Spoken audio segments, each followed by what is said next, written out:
We have seen ancient India till Guptas. Now we will move forward. Early medieval, but there is a connecting link between ancient and early medieval. That is post-Gupta period. Sometimes post-Gupta onwards we consider early medieval. And sometimes we consider from post-Gupta means after 552 till 750 still as part of ancient India. After 750 we call early medieval. If we start a heading that is post-Gupta, kind of developments took place in Indian subcontinent. Today we will try to cover after Guptas,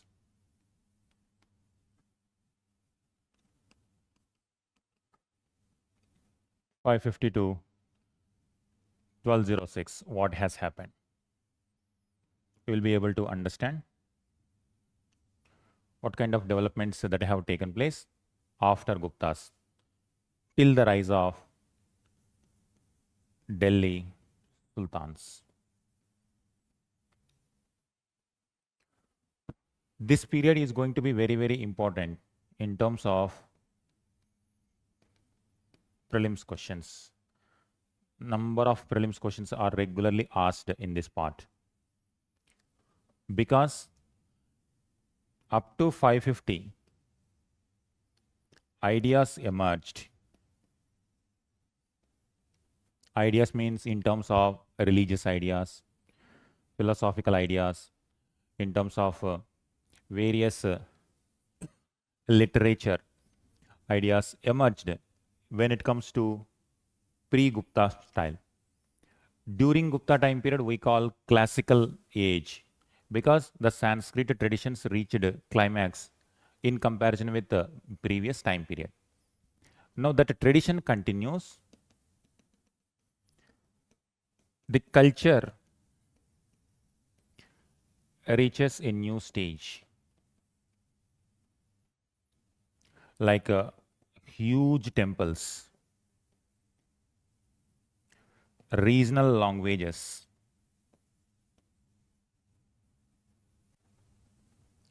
you see how what kind of developments that are taking place here. Here, Prakrit, Sanskrit,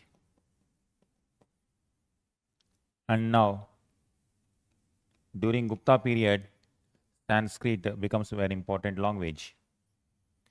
Now the Sanskrit ideas enter into regional languages as well. People continue Sanskrit also,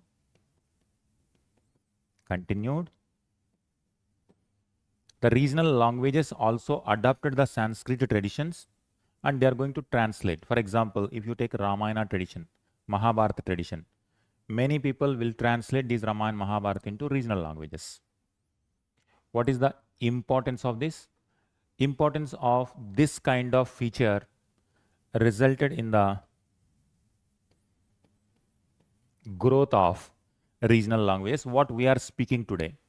Whatever regional languages, whether it is Hindi or Marathi, Kannada, Telugu, these languages which emerged or which we are speaking today had the origin in this time period. Many regional rulers adopt the Sanskrit traditions. As a result, what happened? The Sanskrit tradition becomes a pan-India affair. Northeast, Kashmir, then Northwest, and till Deep South, the traditions will continue. That's why there are so many UNESCO World Heritage Sites from India which belong to this period. Many UNESCO sites which were recognized by entire humanity itself. UNESCO means it is not only the inheritance of Indians. The monument is an important one. Not only Indians feel proud of it, entire humanity feel proud of it. That kind of monuments were built during this time period. And thereafter, a new kind of administration, Persian style will emerge. Islamic religion dominates Gangetic Valley. Once Gangetic Valley is dominated by a new king or new dynasty or new idea, automatically rest of India is also going to follow. Because Gangetic Valley is having a lot of resources. Today, the economic activities are not only depending on agriculture. In those times, agriculture is very important. Agriculture means fertile soil is required. Ganga, Yamuna, Doab is very fertile. Indus, very fertile. Whoever captures Indus Valley and Gangetic Valley, automatically they become very rich kingdom. That kingdom can create huge army. That army conquers rest of India. That's why the Persian style and Islamic practices also penetrate deep in India from this time period onwards. It will continue till Mughals and thereafter Bengal conquered by the British first. Again, Bengal is very rich. That is why British were able to conquer entire India. That is how our history repeats. Whoever captures fertile, rich, fertile soil, then automatically they will have a lot of resources and they will be able to rule for some time majority part of India. Today we will try to deal with this part. Who are the dynasties and their contribution.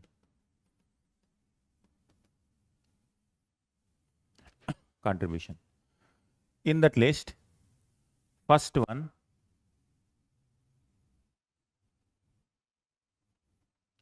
after Guptas, Harshavardhana played an important role. He captures Gangetic Valley. He wanted to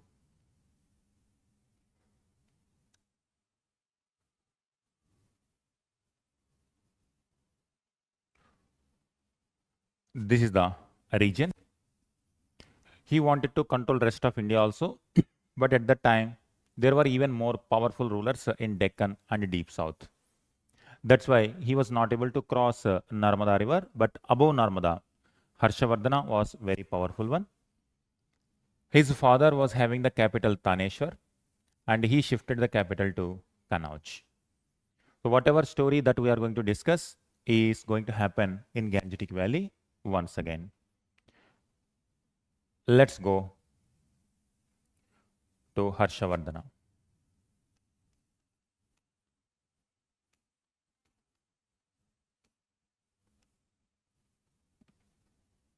Always please write along with me because in single map you will be able to get a lot of information. That one map or two maps are enough to understand all the important points related to Harshavardhana for prelims. Now we are talking about Harshavardhana. This is the time period 606 to 647. 606 to 647. And during this time period, what has happened? This is the country in the present day times.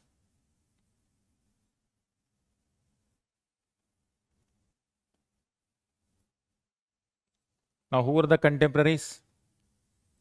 Here, the place Taneshwar, Kanauj. Identify here. In Mauryan time period, Gupta time period, up to Gupta's Pataliputra was the capital of entire India. Now the power is shifting from Pataliputra to Kanauj. Taneshwar, Kanauj, and here there is a place Aihole, Badami, Pattadakal. Aihole, Badami, Pattadakal in Karnataka. This is UP, this is Haryana, and this is Karnataka, and down Kanchipuram, Tamil Nadu, near Chennai. Around this time period, in 600, 700s, in this time period, Harshavardhana was there. At its maximum extent, he was able to manage this much big empire. He was there till this. When he wanted to conquer the Deccan also, he wanted to cross Narmada river. But on the banks of Narmada river, Harshavardhana was defeated by Harsha was defeated by Pulakeshin II. Who is Pulakeshin II? Questions are going to be very simple. On the banks of river Narmada, Harshavardhana and Pulakeshin II fought with each other. Yes, Pulakeshin II defeated Harshavardhana. As a result, what happened? Harsha power did not cross beyond Deccan or Narmada river, but in northern side, he was the powerful one. So he was Lord of the North. Uttarapadeshwara, Lord of the North. In this area, he was ruling. There is a famous university, that is Nalanda University. By 600, who laid the foundation? Nalanda University. I am writing in the box here so that you can connect with the previous chapter. Nalanda. It was laid foundation by Kumaragupta. Kumaragupta, he belonged to Gupta dynasty earlier. Almost 200 years earlier, the foundation of Nalanda University laid. In next 200 years, Nalanda University becomes so famous, people from China also travel and wanted to study in Nalanda University. Many travelers, students used to come, Buddhist monks. One traveler was Huyan Song. He comes. Before Huyan Song, from China, there was one more traveler. During Gupta time period, he came. And his name is Fahian. He came to India during Gupta period. Chandragupta to Vikramaditya. Now another one, UPSC club, Chinese travelers in one go, who among the following came to India in the chronological order. You have to identify. Fahian in Gupta period, Huyan Song in Harshavardhana. If you have the relationship Gupta, after Gupta's, Harsha came means you will understand. He came, studied here. He also visited Kanchipuram. He also visited Aihole also. And he has written a book and he gives some details about the conditions of this time period. This is one important fact for prelims. Next one. Initially, Taneshwar was the capital. It is the first capital of Harsha. What is the dynasty? Harshavardhana dynasty is Pushyabhuti dynasty, also called Vardhana dynasty. Pushyabhuti or Vardhana dynasty. Initially, they were having Taneshwar as the capital. Later, he shifted to Kanauj. Kanauj became the important capital. And from now onwards, Kanauj is going to play dominant role till the rise of Delhi Sultanate. And when Delhi Sultanate comes, Delhi becomes the powerful one. That is continuing even today also. Now, what is the order?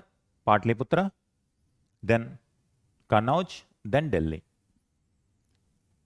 Identify this. In single map, you will find all the questions related to prelims. Harshavardhana patronized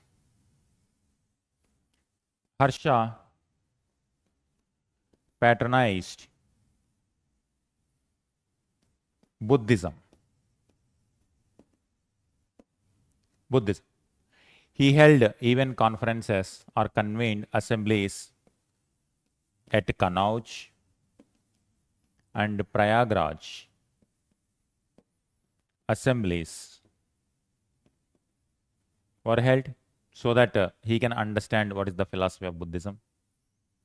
Huyan Song was important guest in these assemblies. Next one. He patronized Bhanabhatta.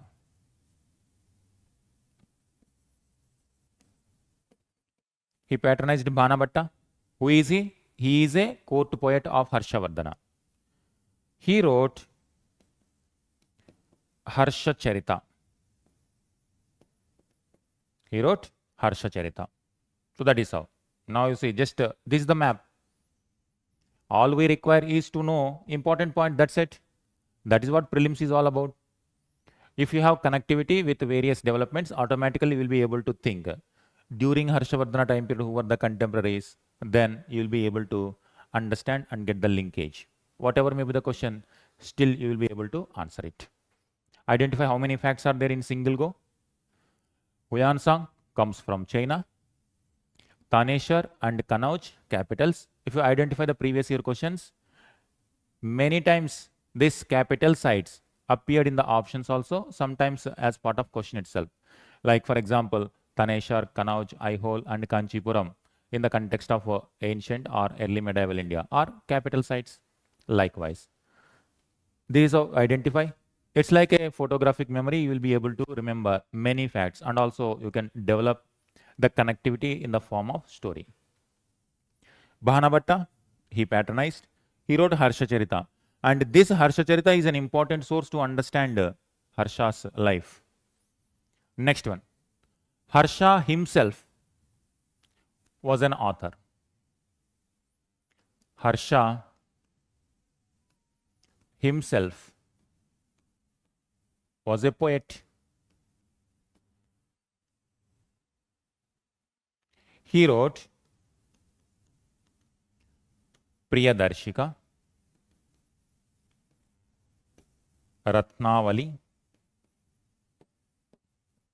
Nagananda,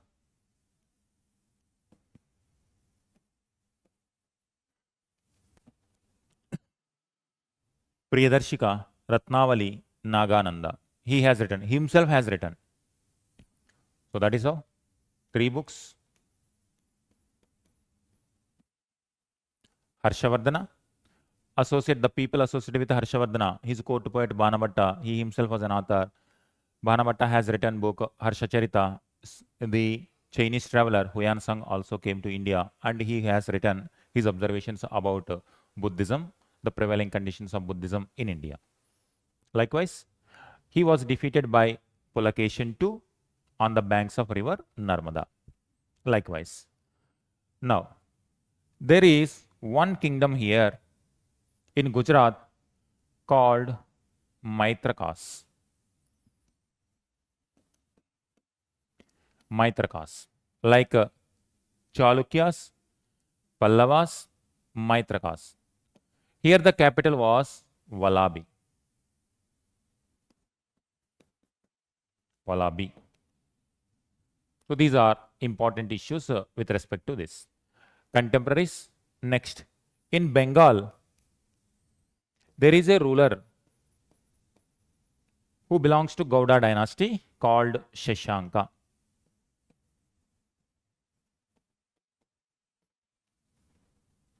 Shashanka was the ruler of Bengal during his time period.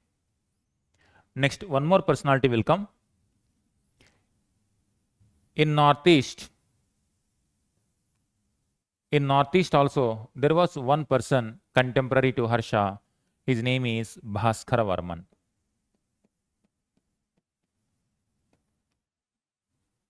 So, Bhaskaravarman, Shashanka. There is enmity between Harsha and Shashanka. Conflict happened, but Shashanka was strong. Till the time he was strong, Bengal was not conquered by Harsha. After the death of Shashanka, Harsha captured Bengal also. Harsha and Bhaskaravarman maintained good relations so that both can attack in the middle, and now Bengal region was conquered by Harshavardhana. So these are the various people associated with Harshavardhana. What is the time period? This is the time period. 606 to 647. Now, when it comes to 606 to 647, there is one more development that is taking place in the west side.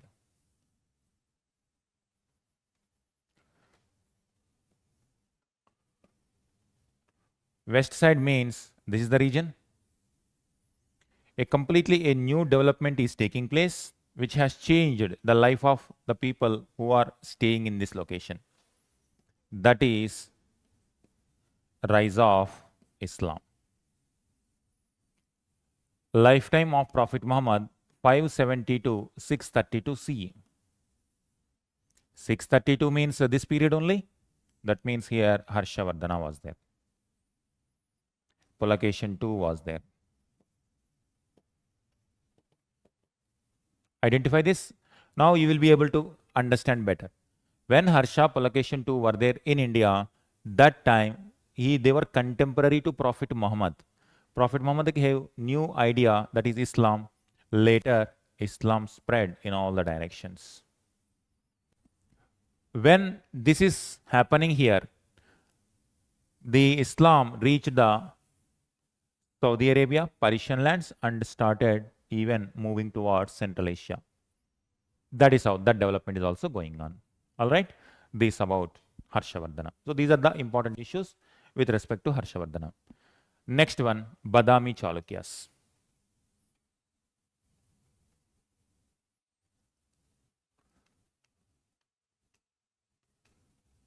Badami Chalukyas.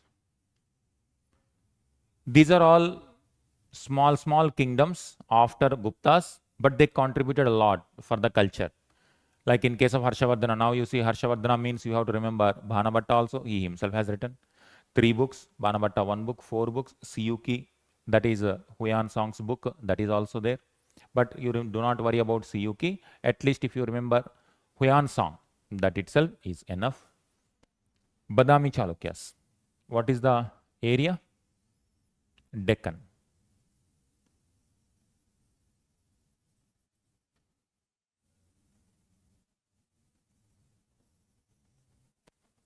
This how? If I show you the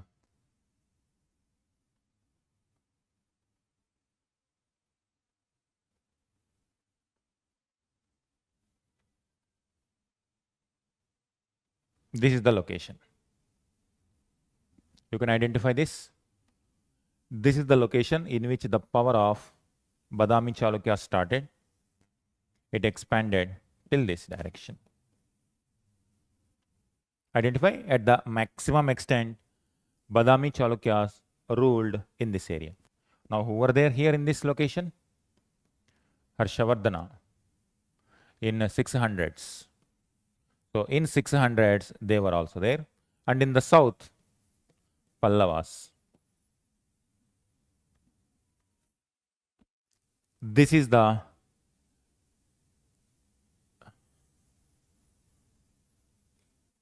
contemporaries of India during this time period. Now here, rise of Islam. Because after some time, it is going to influence the politics in this land also. That is the beginning at this point of time. Now we are in 600, but this idea is going to dominate as a political institution or political idea almost after 600 years. It's not a sudden one. It has taken almost 600 years to challenge the existing norms and established a new dynasty or new kind of political administration. In these 600 years, what is happening? Islam was spreading to this region called Persia. Islam even spread to Central Asia. And it is spreading to Western China also.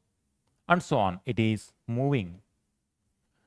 Remember, these are the places earlier before Islam, Buddhism,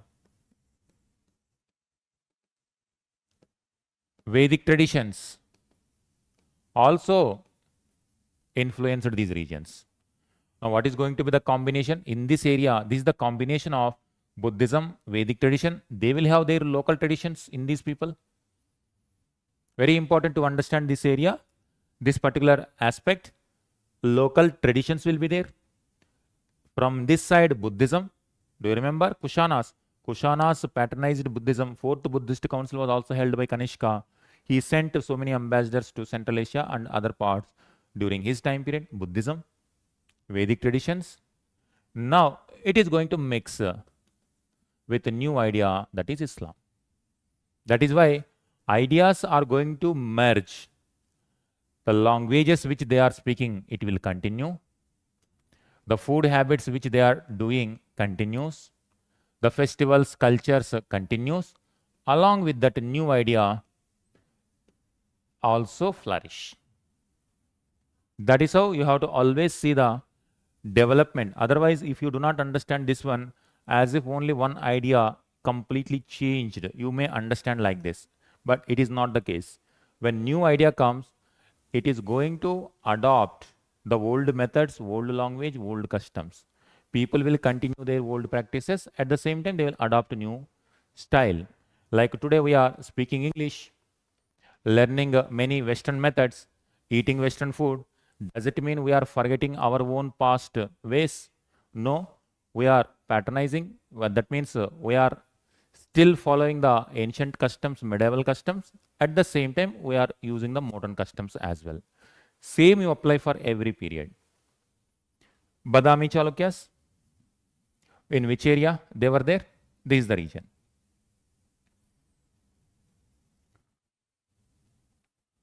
This region is the core one, and they expanded in this area also. There was a conflict with Pallavas, because Pallavas also wanted to expand their empire like this. Now Badami Chalukyas like this. The conflict has taken place. Continuous conflicts used to take place in this area. These are Badami Chalukyas.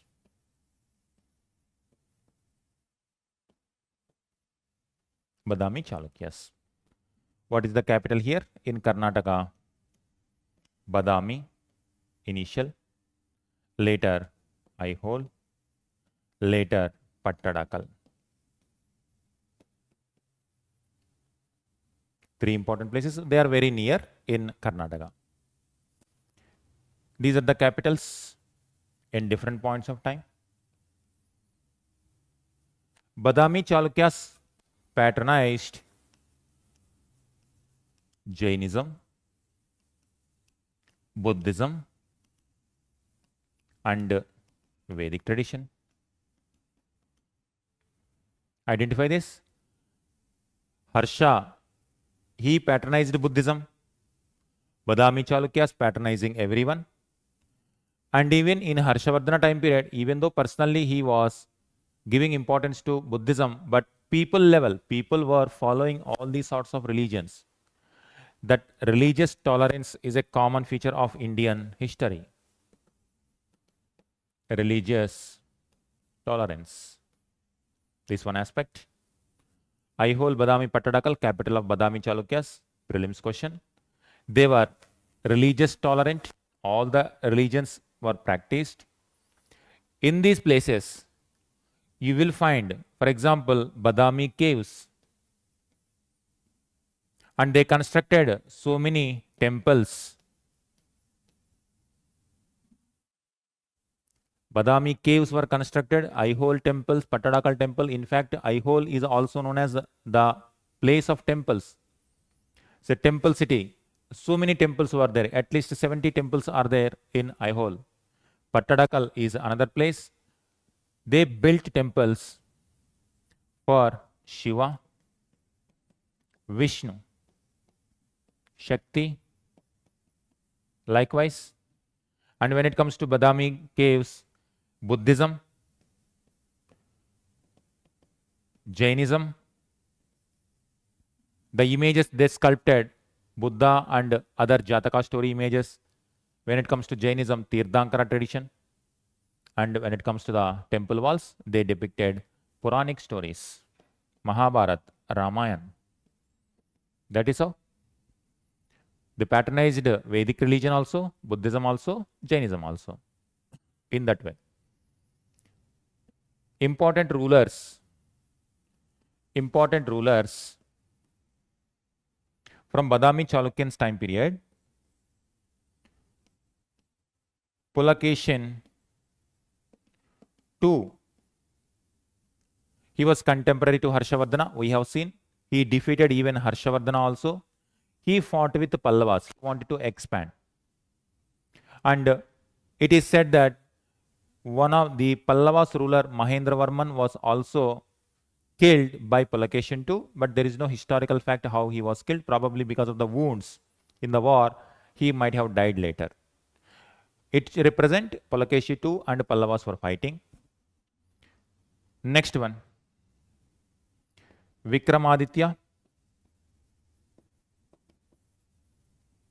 Another important person, Vikramaditya 1 and 2 will be there. They are going to play important role. They built strong army and even they maintained good relations or the diplomatic relations with the Parisian Sassanid Empire. Sassanid Empire. Here, Ajanta caves. There are paintings which painted the relationship, the ambassador level exchanges between Parisia and Badami Chalukyas. That is also depicted here. And as usual, like in the earlier times, they maintained law and order. They maintained law and order in their area, promoted trade, both internal as well as external, patronized religious scholars. They even built temples like this. Even Badami Chalukyan queens also built certain temples in Pattadakal. So these are some of the issues. There is one personality in Pulakeshi II. There was one court poet, like Harshavardhana is having his own court poet called Bhanabhatta. Similarly, Pulakeshi II is also having a court poet. His name is Ravi Kirti.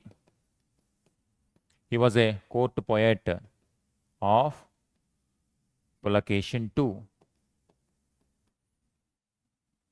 He is a Jain poet. He is a Jain poet. He praised his master, that is Pulakeshi II, about his greatness, how he conquered a lot of territories, how he administered. He issued one inscription that is called Aihole inscription. Aihole inscription. We get to know about some information about Pulakeshin II. In fact, much of the information about Pulakeshin II comes from this Aihole inscription given by Ravi Kirti. He is a court poet of Pulakeshin II. Harshavardhana Bhanabhatta, Pulakeshin II, Aihole inscription given by Ravi Kirti. Like this, you have to remember. Sanskrit is the connecting link between all the areas. Now people started writing more and more in Sanskrit. Gradually, after some time, people in Andhra, people in Karnataka, people in Madhya Pradesh, they are going to start the tradition of writing Sanskrit works in regional languages. Like epics, Mahabharata, Ramayana, Puranas, they are going to translate. Like today, someone is translating English books into regional languages. Likewise, they are going to start the tradition of translating Sanskrit works into regional languages. These are the important issues with respect to Badami Chalukyas. All right. So some important issues we have seen with respect to Harshavardhana. All important issues are covered with respect to Badami Chalukyas. These are the issues with respect to Badami Chalukyas. Make a map and keep drawing in which location what story happened, who are the people, what are the places. UPSC prelims are combination of these facts only. If you understand in the story format, there are chances for remembering for very long time. Next one, Pallavas. Deep south.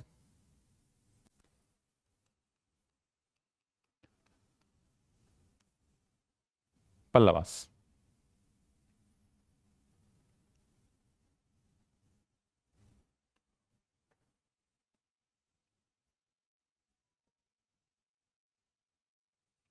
Pallavas were ruling from deep south. Their capital is Kanchipuram.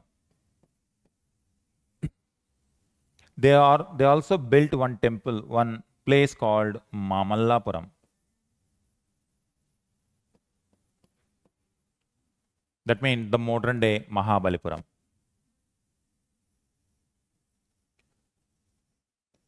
They ruled this region, southern Andhra.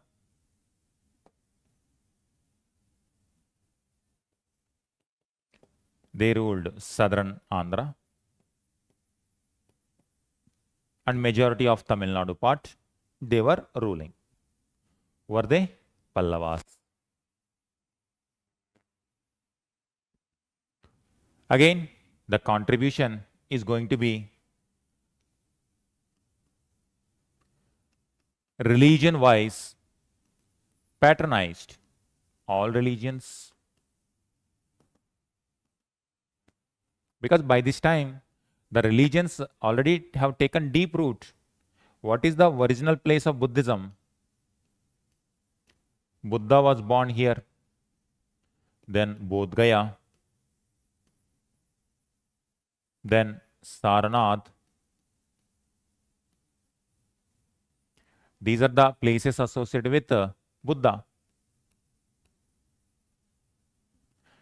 Mahavira and Jainism also associated with this region.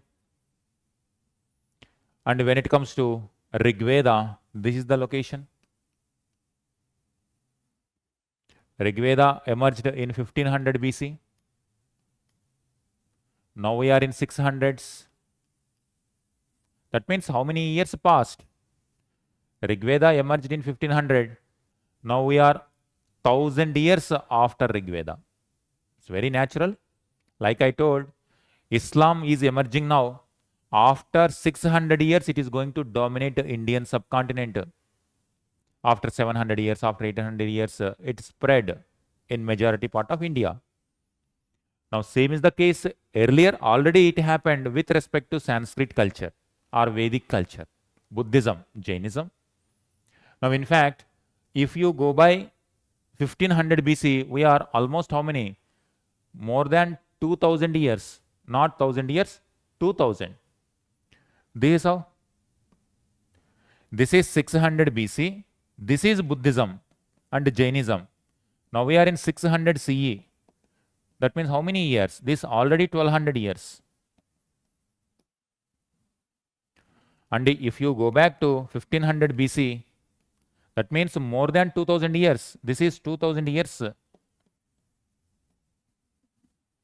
Like after 400 years, after 600 years, how this idea is going to come to India? This is after 600 years. This idea dominates this region.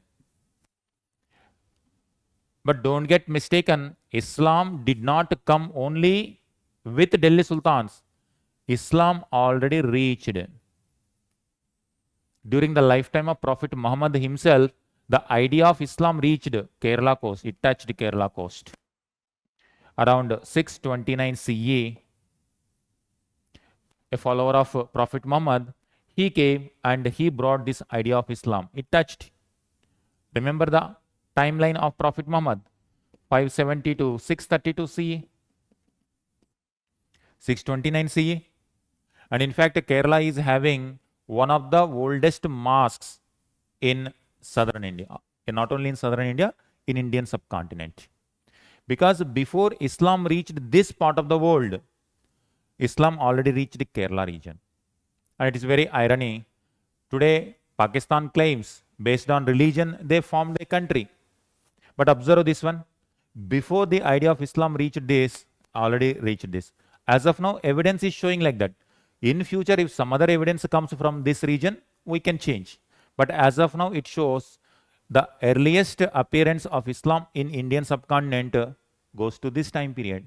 That is why these ideas came in the form of a political idea. It takes 600 years. So every idea takes some time. Now, in the similar fashion, already in the past, 2000 years ago, that means from Pallavas, 2000 years ago, already Rigvedic or Sanskrit tradition started. Now, by this time, it is there everywhere. It's all over India. Sanskrit, Sanskrit, Sanskrit. And same goes to Buddhism, Buddhism, and Buddhism. Everywhere. Sanskrit, Buddhism, Jainism. It may be in some places one religion may be strong, in some places it may not be that strong. Nevertheless, it used to stay there. And in fact, here Buddhism, Hinduism or Vedic tradition. Vedic tradition.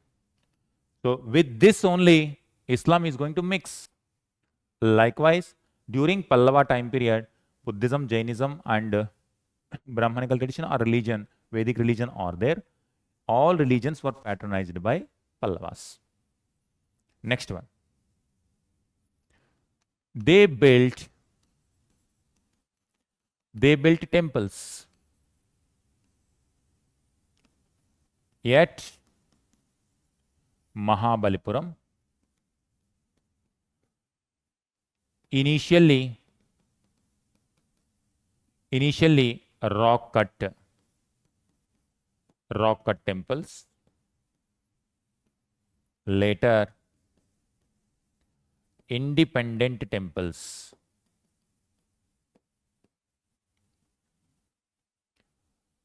In Mahabalipuram, Radha temple,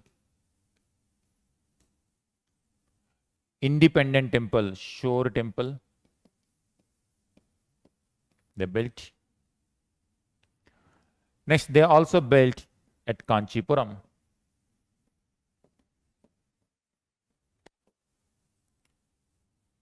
For Shiva and for Vishnu. For goddess, they are going to build Kanchipuram.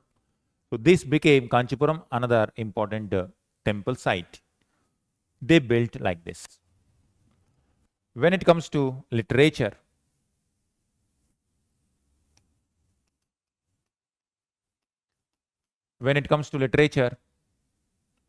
already Tamil, since Sangam age it is going on. Since Sangam age, Sanskrit adopted. They even started colleges for Sanskrit learning.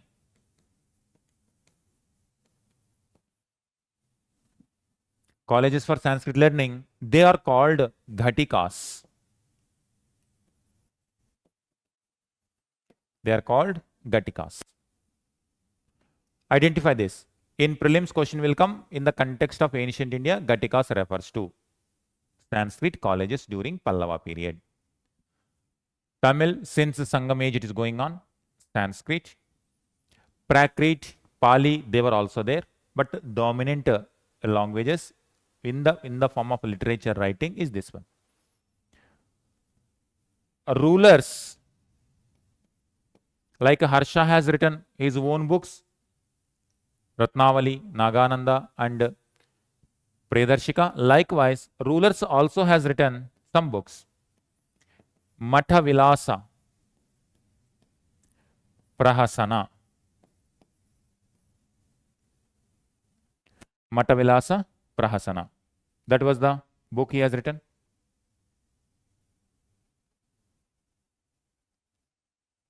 Yes, Kumaragupta, very good. Matha Vilasa Prahasana. Mahendra Varman. Who wrote this? Mahendra Varman I. He was a contemporary to Pulakeshin II. Pulakeshin II. Contemporary to Harshavardhana. He was a contemporary. So you see, the rulers themselves started writing now. Identify, people are now, the rulers themselves started writing in Sanskrit language. Compare with the previous time, Gupta time period. Which ruler was a Veena player? Students, can you answer my question? During Gupta time period, which ruler was good in playing Veena? Issued coins also with Veena? Something? Can you Remember Samudragupta. Look, Samudragupta, he's a Veena player, musician. So that means he showed interest in music. Likewise, these people showed interest in writing in Sanskrit. Next. During Pallava time period, a unique development happened. Very important for the prelims. That is religious reformation. Religious reformation. In which context? In the context of Vedic tradition. This name we also called Brahmanical tradition. Please remember here, I am not using the term Hinduism particularly because the term Hinduism is much wider in nature. The term emerged in the context of geographical, like the people who are beyond Sindhu river. That is how Arabs and Persians called. Hindus means it's not related to any kind of religion. It is about the people who are living beyond Sindh region. But in terms of religious ideas, Brahmanical culture or Brahmanical religion or Vedic religion. Like Vedic religion means which believes in 4 Vedas, Upanishads, and 6 philosophies. 6 philosophies are there. Remember this. These are called orthodox philosophies. Sankhya, Nyaya, Yoga, Vaisheshika, Mimamsa, and Vedanta. These are the 6 orthodox philosophies. Students, if you keep writing along with me, then you will remember. The moment you write on the paper, then your hand, your entire mind will concentrate. Automatically, more chances are there to remember. We are drawing images also, like maps also, mind maps also. When you draw like this, more chances are there to remember for a very long time period. 6 philosophies. This is the tradition. Brahmanical means this one. But some problems emerged in this. These are very important philosophies and knowledge that is related to Sanskrit. But the access to Sanskrit tradition limited to only upper class or upper varna. That means Brahmana, Kshatriya, to some extent Vaishyas, but what about Shudras? What about untouchables? That means Shudras, untouchables. There is a term called Chandalas. Chandalas. And even for women also. This Vedic knowledge not accessible. Not accessible. These ideas are talking about God. We are all children of the God, but this section is not accessing. That's why some kind of reformation started within this tradition. They were called Alvars and Nainars. Alvars and Nainars. Alvars were Vishnu devotees and Nainars were Shiva devotees. And they started telling that God is not belong to any one varna or any one section of the society. We are all part of God's creation. God is not partial to based on people based on the varna. All are equal. It's a kind of social reformation. It is democratizing the religious ideas to the lower levels.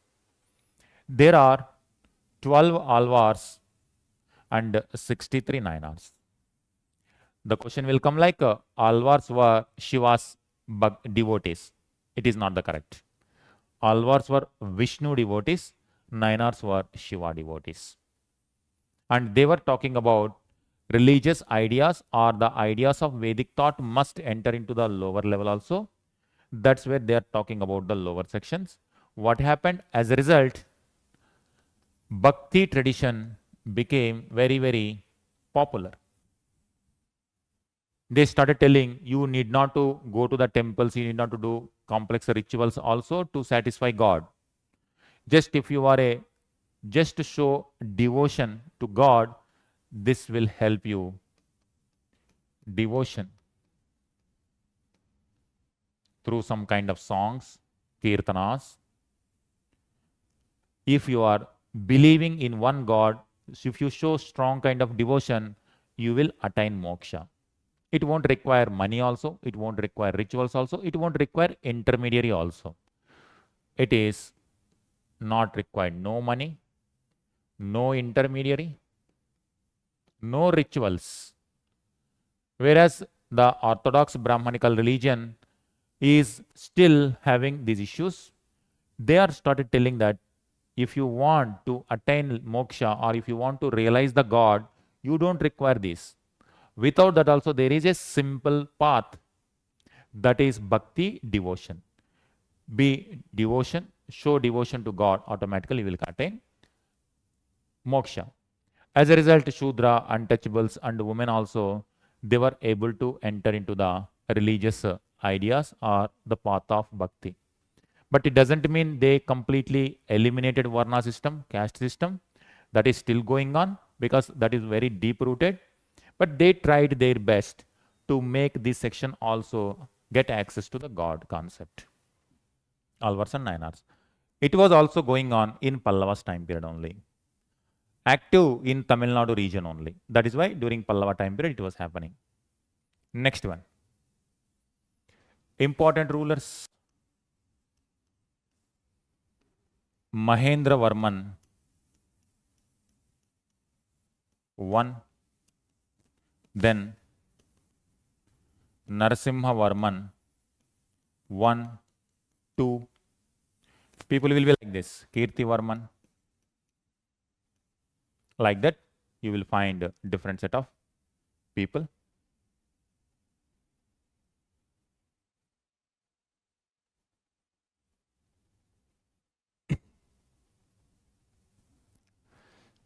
All right, this type of people you will identify.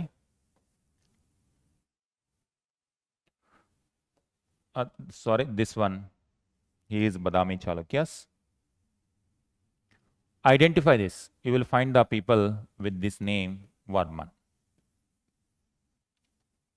If I show you this, Badami Chalukyas, these people are going to have conflict with Badami Chalukyas. Conflict. Sometimes Pallavas capture Badami, and sometimes Badami Chalukyas capture Kanchipuram. So intense fighting was going on. Identify this one. Pallavas are here, Chalukyas are here. Kind of conflict was going on. I will provide you today itself. I will provide these notes and you will get it. All right. Next one. So these are some of the important issues. This with respect to Badami Chalukyas, with respect to Pallavas.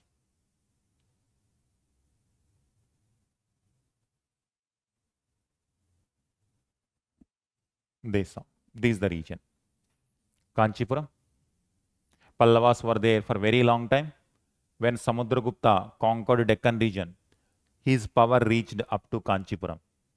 At that time period also there was one Pallava ruler. He defeated Pallava ruler, but he installed Pallava ruler only. If they pay tribute, Samudragupta don't want to completely annex it. He just wanted tribute from the Pallavas. He has taken. Like that, they are going to play important role. Now you see this. By 625 CE, who were there? Harsha Empire, Maitrakas, Chalukyas, Pallavas are there. Here you can see Gaudas and Varmans. Bhaskar Varman dynasty, Kamarupa kingdom in this time. And this was undergoing various changes. Buddhist kingdoms or Brahmanical kingdoms were there in this part. This is the structure, this is the kind of conditions that were prevailing at this point of time. All right. So the points which we have discussed, it is there in the notes. I will provide you after class. With this, we have done three important people: Harsha,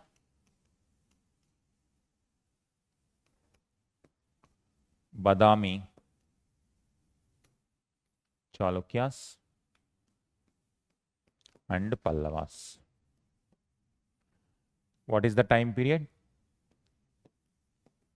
Between this time period, they were very strong. But after that, they were replaced by new dynasties here. Here, Gurjara, Pratiharas, here replaced by Rashtrakutas, and here replaced by Cholas. From 750 to 1200, they are going to play dominant role in the respective places. In Bengal, Palas. During this time period, these three people were fighting intensely. This is known as tripartite struggle.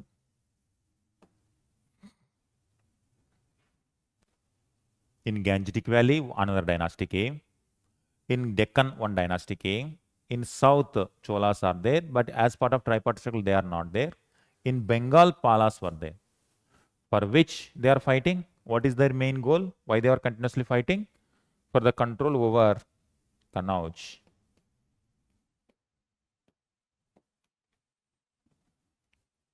As I already explained, Patliputra initially, later Kannauj. Whoever controls Kannauj, they will become powerful. These three powers were continuously fighting for it. All right. So just go through 2-3 minutes, just revise whatever we have done. Then we will start tripartite struggle. Then after tripartite struggle, we will see the rise of Islam and rise of Turks also. Then we will connect with the Delhi Sultanate. All right. Please just go through 2 minutes.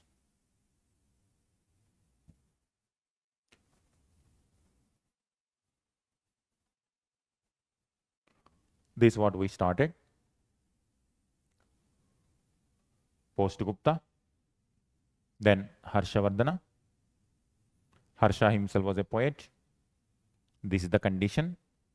He was contemporary to Prophet Muhammad. Then Badami Chalukyas in Deccan region. Various developments during Pallava time period. Various literature, temples, and the successors to these people. If you have any doubts, please ask. Badami Chalukyas, all right.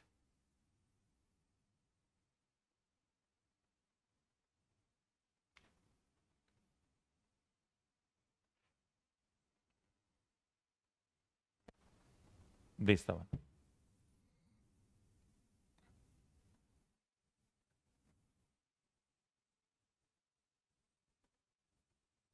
Badami Chalukyas, and they were ruling this side.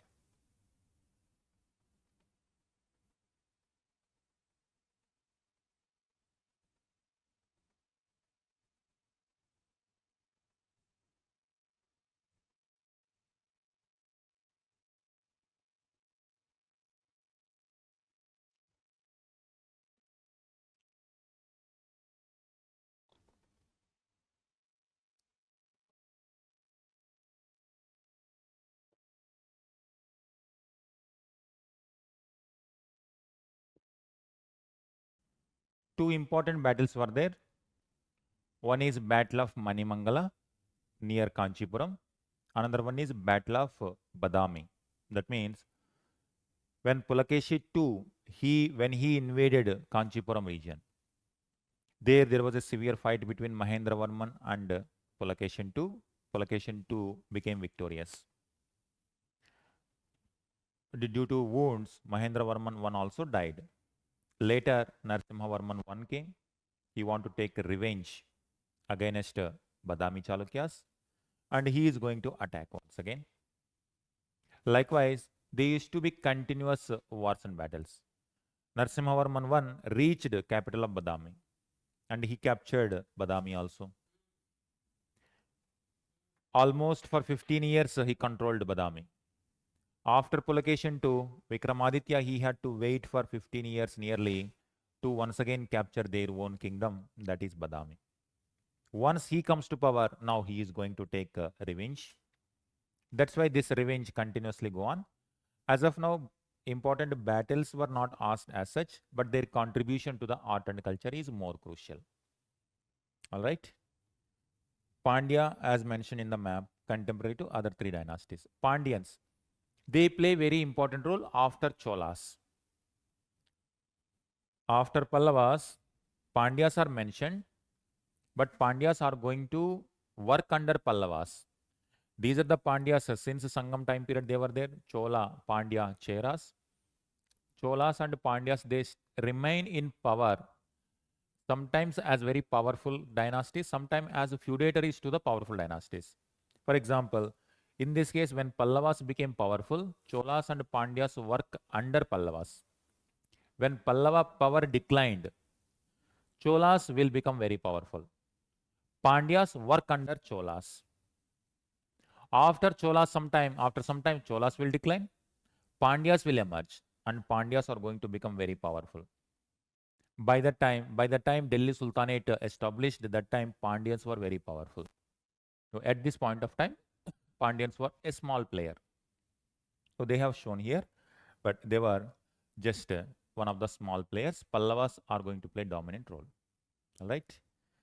Next, Vatapikonda was asked in previous years. Okay, Vatapikondan, that is the title taken by this one.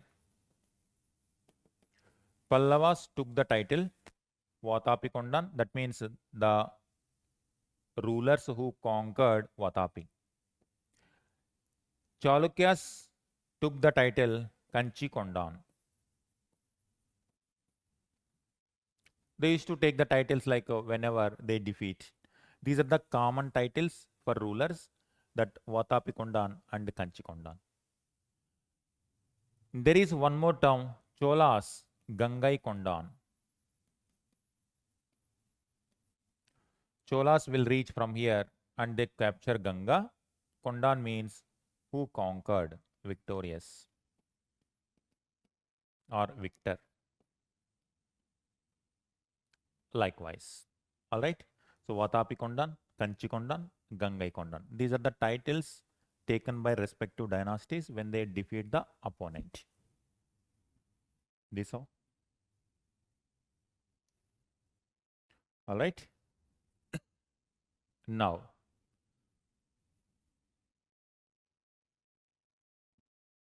next heading, tripartite struggle.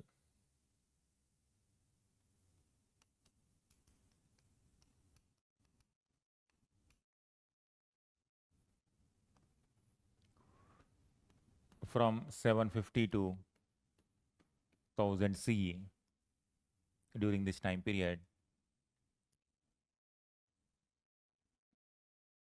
tripartite struggle took place. Who are the players here? These are the players.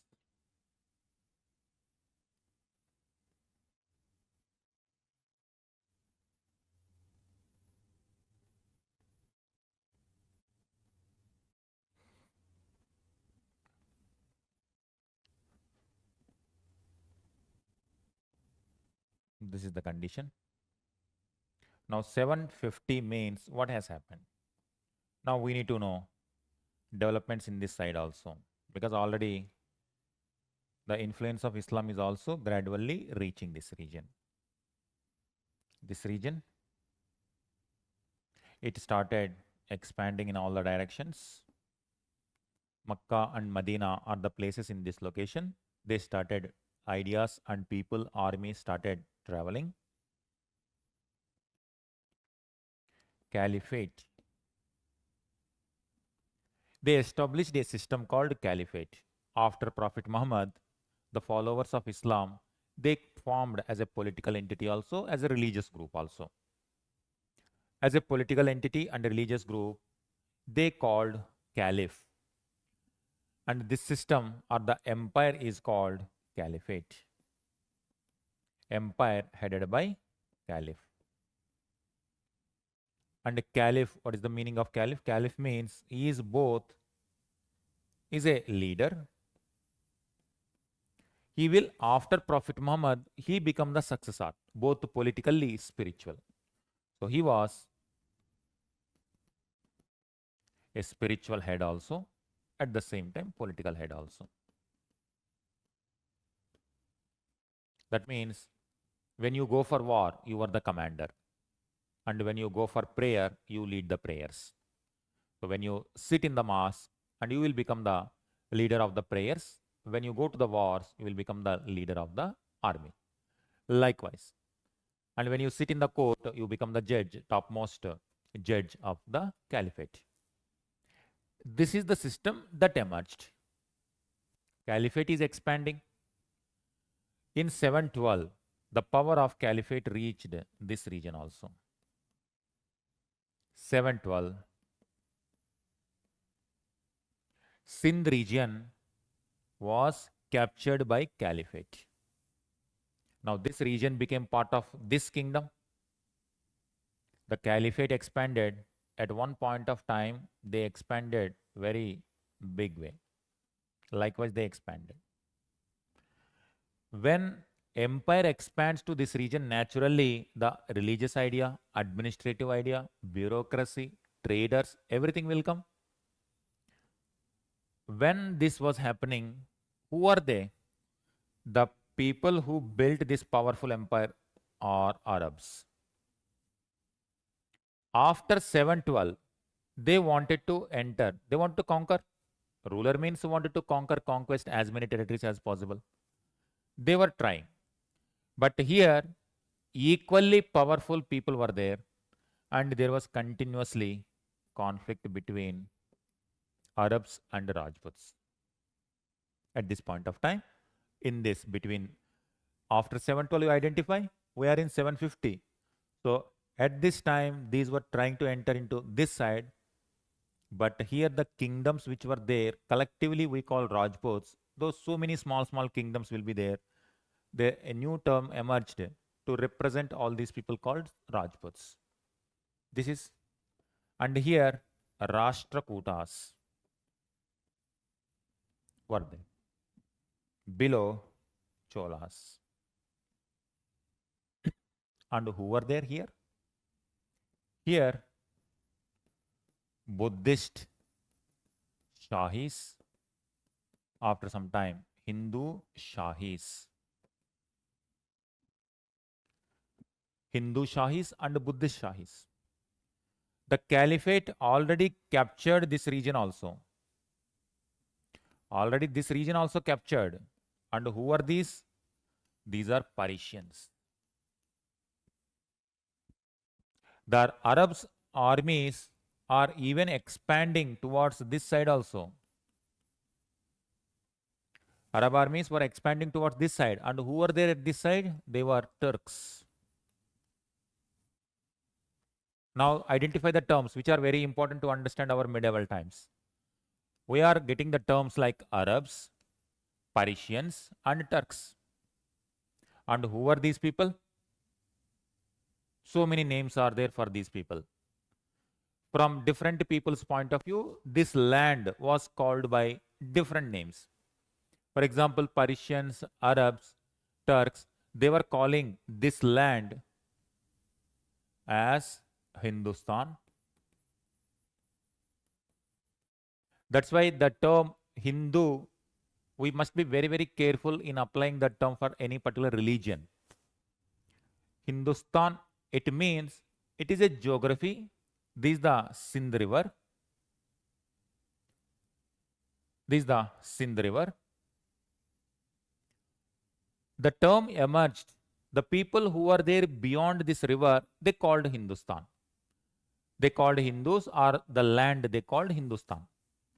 That is from their point of view. From the Greeks' point of view, the land they called India. But there are other terms. For example, Huyan Song. When Chinese traveler comes to India, he calls Aryavarta. Aryavarta, most probably that is the northern part of Vindhyas. And some people might have used the term Aryavarta means this land. Another term also there called Jambudvipa. Another term. Likewise, Bharat, another term. Identify these terms are evolving over a period of time. Now, by this time, when Parisians, Arabs, they are becoming important rulers in this area, when they contact with this region, they have to call some name to this land, or how the traders will come to know where they are going. They used to say, we are going to Hindustan. Likewise, the term became very popular. When the Turks, now these Turks, Central Asians, these people, when Arab Caliphate was expanding, these Turks, intense fight was going on between Turks and Arabs. But Arabs were very powerful because they controlled a lot of territory. Army was very superior. That's why many Turkish small kingdoms were defeated and they were brought. Some of them were killed. Some of them, they became vassals. That means we work under you, feudatories of Arab Empire. Some people were brought as slaves also. But the slaves, name is slave, but they were very good in wars and battles. Central Asian Turks were very good in wars and battles. This is the place where high quality horses are available. These Turkish tribes are very powerful in terms of wars and battles. Even though they were captured as slaves, they were recruited in military. Some people work like those people who are good in military skills, they were given a soldier's position. Some were given like water carriers. Someone work under the royal factories. Likewise, depending on their condition. These slaves, these are the Turks, Central Asian. When they were brought and they were recruited and they were sent into different places. When many Turks became slaves and gradually they were becoming important people within the Arab Empire, when central government became weak, some of these slaves were very ambitious military generals. They declared independence. That is how, in this location, some Turkish kingdoms emerged. Identify this. Turkish kingdoms means this is the context. Arab Empire was expanding. They were fighting. Some of them were captured as slaves. And these slaves were given important military positions. When this is weak, they declared independence, that we call Turkish kingdoms. Religion Islam. Religion Islam. But what is their language?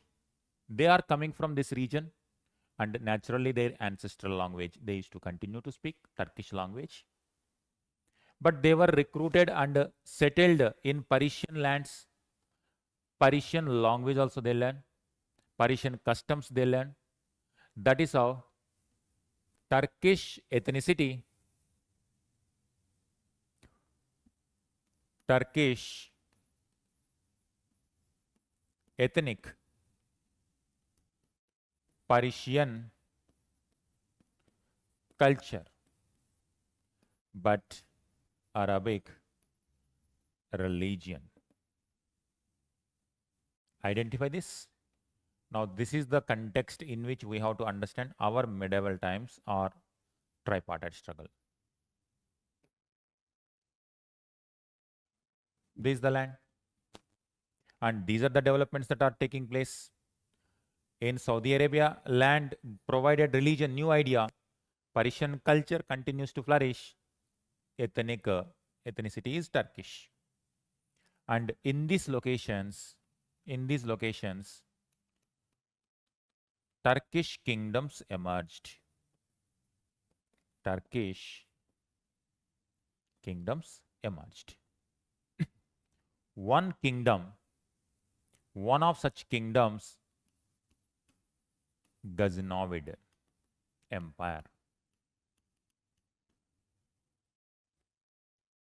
We all know Ghazni Mahmud, Ghaznavid Empire. One of the powerful rulers of this empire was Ghazni Mahmud. Ghazni is a place in Afghanistan.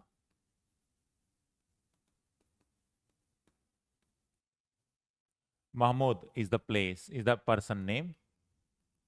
Turkish origin.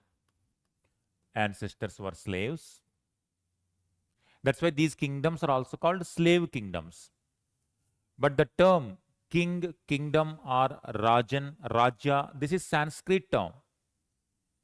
Here the empire they called caliphate, and this person, that leader, they call Sultan. Only name is changing. Here you call Rajan, Raja, Maharaja, Maharaja the Raja, Chakravarti, you can call these languages. In Persian side, they call Shah, and here they call Sultan. So what is happening here? Now here you call Raja. Here you call Sultan. And Persian, they were calling Shah. In Arab, they were calling Caliph. Different names, different languages. But power is same only. That means a Raja, who is Raja, controls some territory. Who is Sultan, controls certain territory. Shah controls certain territory. Caliph controls certain territory. These developments are going on between 750 to 1200. Ghazni Muhammad, he was there in power in this time period.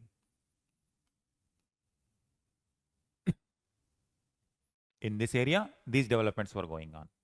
Now, what is happening in this location? Here,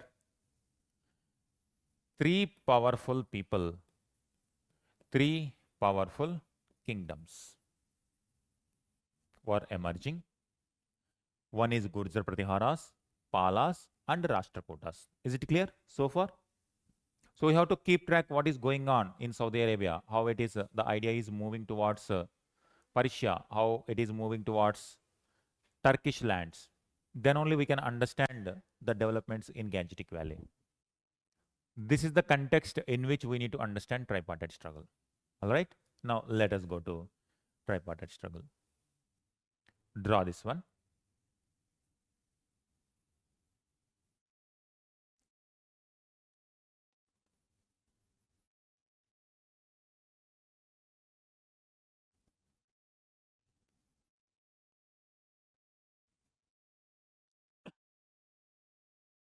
In the place of Ujjain, this is Kanauj. And here, Ellora. Another place, Manyaketa. Ellora is in Maharashtra, Manyaketa in Karnataka, Ujjain in Madhya Pradesh, Kanauj is in UP. This is the area. Here there is a place called Vengi. And here Tanjore or Tanjore, like this. And in this area, Takshila, Purushpur, Takshila, this region,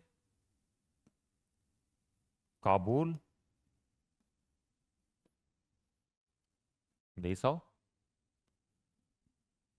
In these areas, already in 712, It became part of Arabic Empire.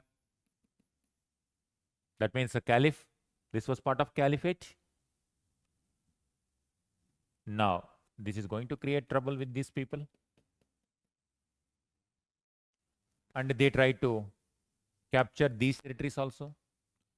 And these are the people where Turkish were brought. And here, Hindu Shahis, Buddhist Shahis were ruling. In these territories, Turk Shahis also emerged. And here, Persian kingdoms.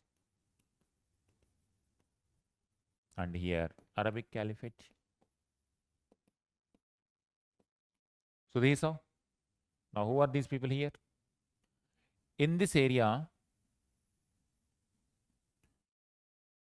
at different points of time, different people controlled Kannauj.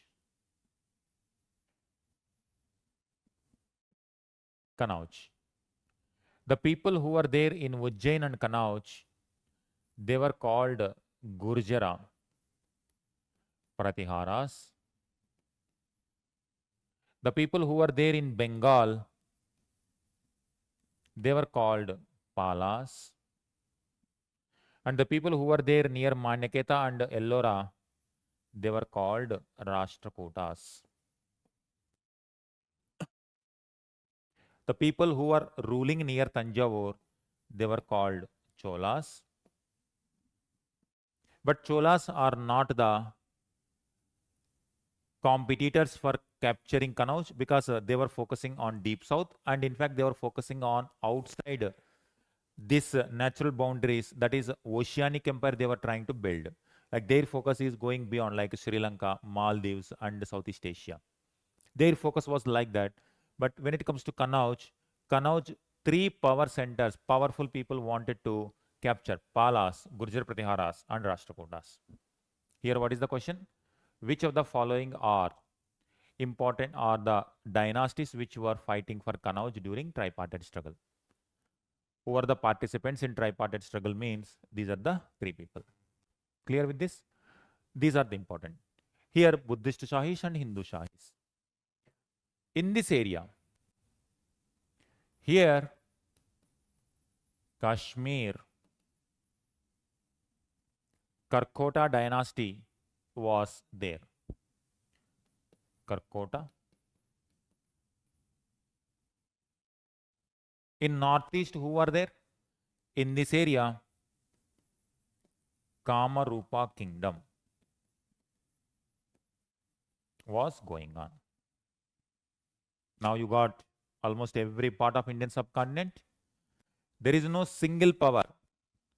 So many small kingdoms emerged across India. Here one kingdom, Bengal one kingdom, Kannauj one kingdom, and here Kashmir kingdom, and deep south, and here different. If you go a little bit westward, here also small kingdoms, Arabs were there, Persians were there, Turkish were there. Here in this side from the Buddhist Shahis and Hindu Shahis who are following Buddhism and Jainism. We can see so many power circles and they were continuously fighting for their power. Fighting their power. When there are continuous wars and battles, the centralized authority weakened, small rajas became more and more powerful.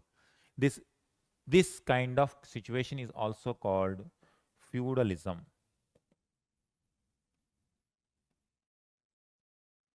Feudalism means there will be one person, he will maintain some section of the army, and they are ready to supply that army to anyone, whoever is willing to fight. Like some kind of mercenaries type.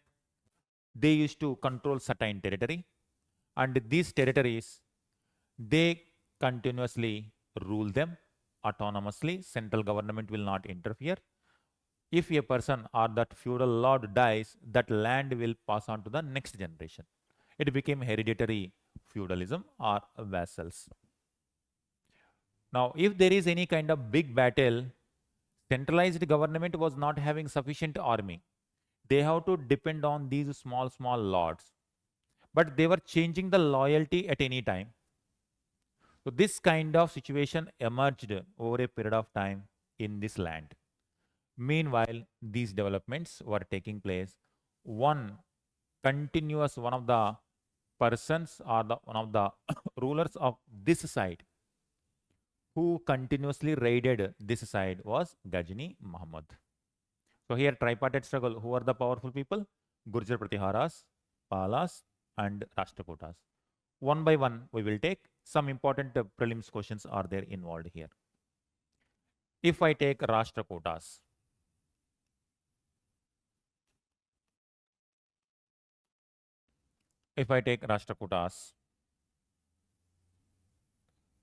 they were ruling Deccan region.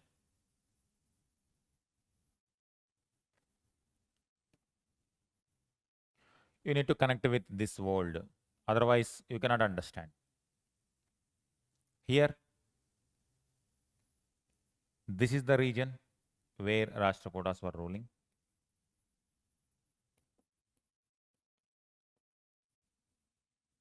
Remember, these Rashtrakutas replaced previous dynasty, that is Badami Chalukyas. And in this case, when Badami Chalukyans were there, Persian kings. Now these are all Arab lands or caliphate. Who were the traders? Arab traders. Identify this scenario. Initially, Brahmanical religion, Buddhism, Jainism. Now, on the west coast, many Arab traders settled, and they used to settle in different places also. These Arab traders, they were having continuous connectivity. When these Arab traders were settling here, they even built mosques as well. The Rashtrakuta ruler allowed them to create their own mosques and to worship. What it is showing? Already this area, Vedic, Buddhism, Jainism, and one more, Islam.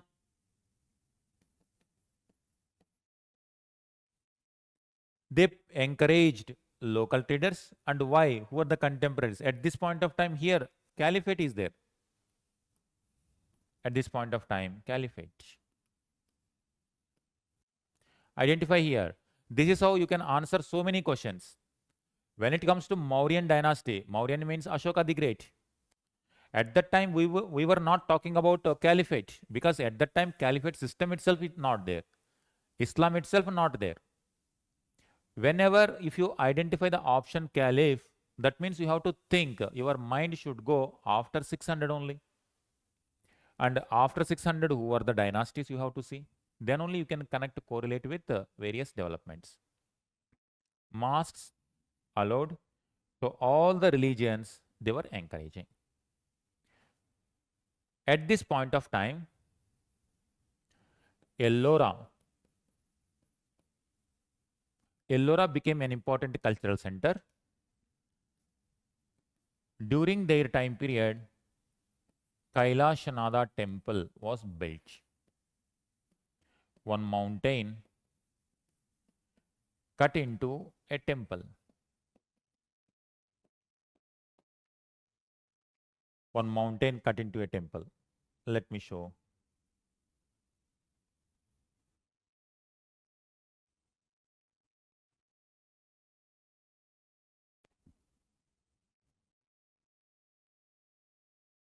You can see this.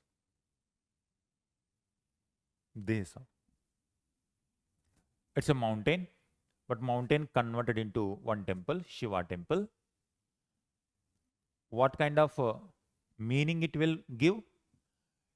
It throws light on many things, like the kind of skills they were possessing by this time. Artisan skills. This is a rock cut. Kind of precision and the kind of measurements. Idea of Shaivism. Rock cut tradition is continuously coming from Bharabar caves. Remember during Mauryan time period, Barabar caves, that structure, the tradition of rock cut tradition started that time.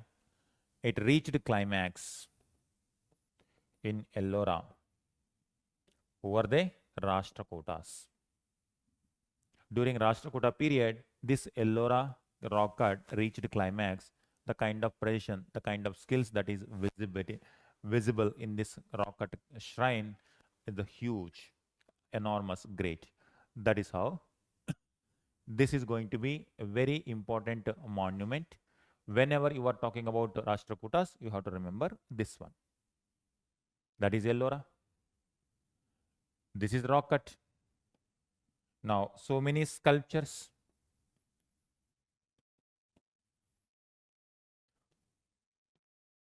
Epics, Ramayana, Mahabharat, themes. By this time, Ramayana, Mahabharata, Puranic themes, Dashavatara concept became very popular, and it showed various themes on the walls of these caves. Ellora caves. Next one. They built one capital called Manyaketa. Remember capital. I told UPSC asks in the context of ancient and medieval times, these are the names refers to ports, capital sites, Buddhist centers, or Jain centers, like that. You have to remember these things. Manyaketa. Next one. When it comes to literature, by this time period, literature, by this time period, we are in 700s, 800s, 900s. During this time period, Sanskrit tradition continues. A new development taken place, Kannada language emerged.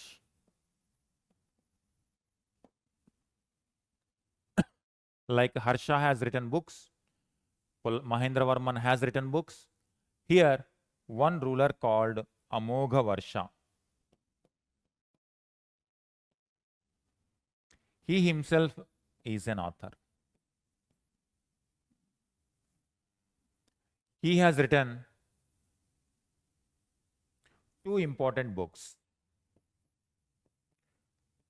Kavi Raja Marga. Second one, Prashnottara Ratnamalika. Kaviraja Marga and Prashnottara Ratnamalika in Kannada. So Kaviraja Marga, it is considered as one of the earliest book in Kannada. Likewise, then remember this. Next one. He patronized Jinasena. Amogha Varsha patronized Jinasena. If you consider Rashtrakutas patronized Jinasena, he was a Jain monk. Next, Mahaviracharya. Mahaviracharya, he was a mathematician, also patronized by them. So by this time, mathematicians, Jain philosophy, the Kannada regional language also emerging. In Kannada literature, there are three gems or three important poets: Pampa, Ponna, and Ranna. They are called three jewels of Kannada literature. That means these are the three people who contributed for the emergence of modern day Kannada. He was also called Adi Kavi. Pampa, Ponna, and Ranna.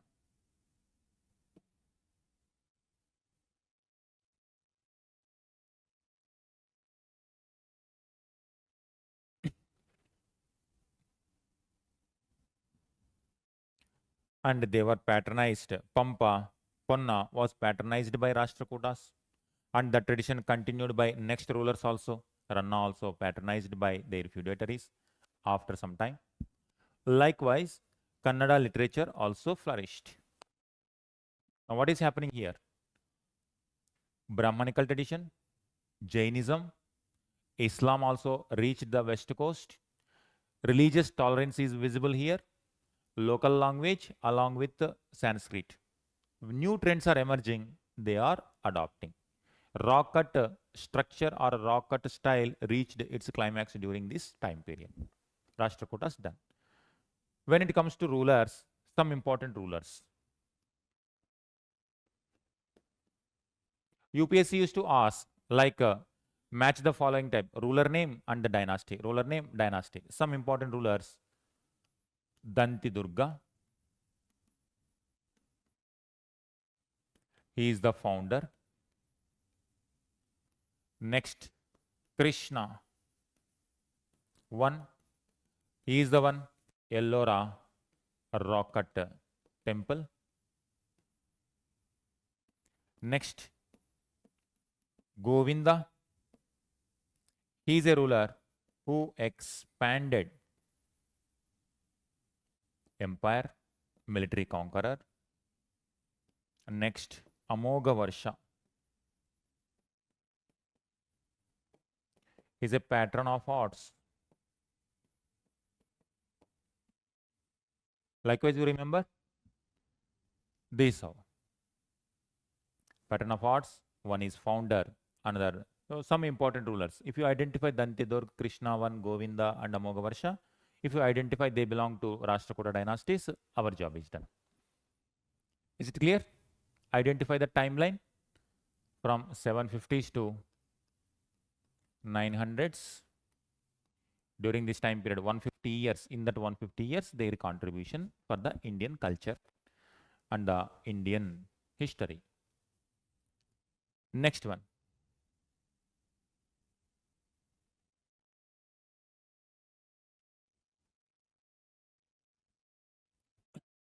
Next one.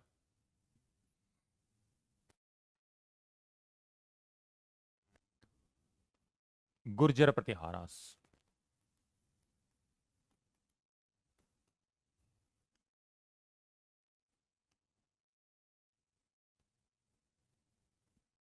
What is the contribution of Gurjar Pratiharas?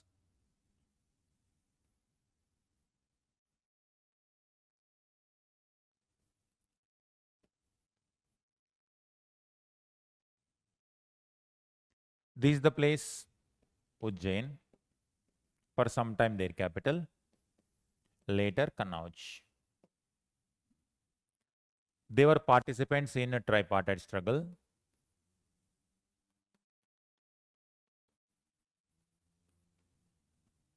But most of the case, they were fighting for which city?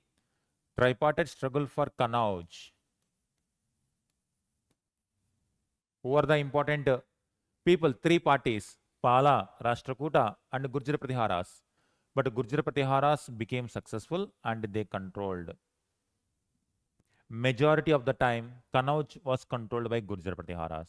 That's why Gurjar Pratiharas are the winners of this tripartite struggle for some time.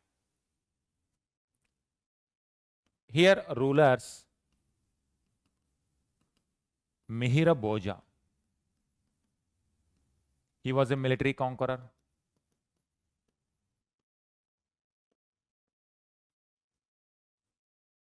He was a military conqueror. I will show some of the rulers so that you will get some idea.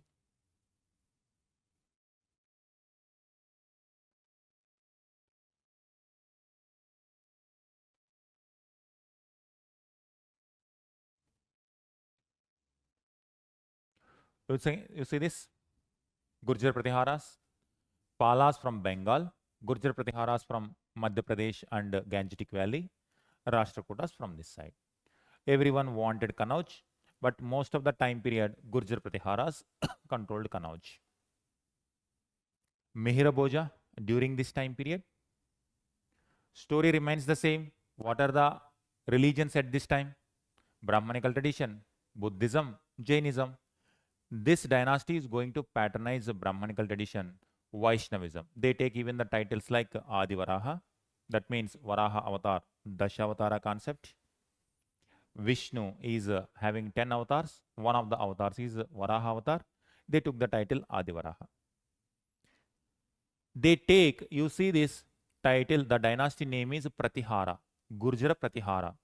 That means it emerged from the concept they were the door creepers or they were the protectors of the people. That is the philosophy. They used to take lineage from Lord Rama and Krishna, Lakshmana. They consider that Lakshmana is the doorkeeper or the protector of Lord Rama. Likewise, we were also like this. We want to protect the people like Lakshmana protected Lord Rama. Every dynasty try to take lineage either from Rama or Krishna in the form of these kind of legends. They used to take the titles like that. At this time, who was there? Caliphate is there. Arab, like Chinese travelers used to come. Here now, Persian travelers or Arab travelers used to come like this. During his time period, Sulaiman, he visited India, like Huyan Song, then Fahian. Like that, Sulaiman visited, he told Mihir Bhoja is one of the great kings of the contemporary world. Likewise, you can see. Another important ruler was Mahendra Pala. He was a patron of arts. The story, you see, there will be a theme in every dynasty.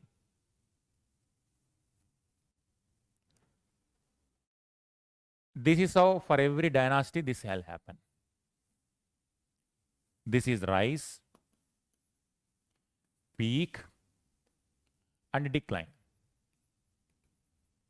Whether it is Rashtrakutas or Gurjar Pratiharas or Palas, like that.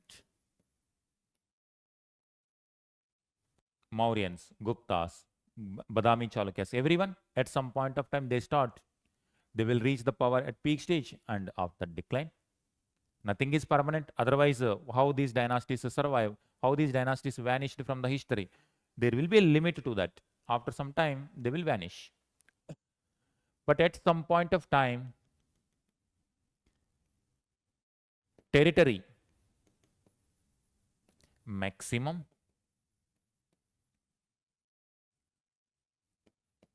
wealth,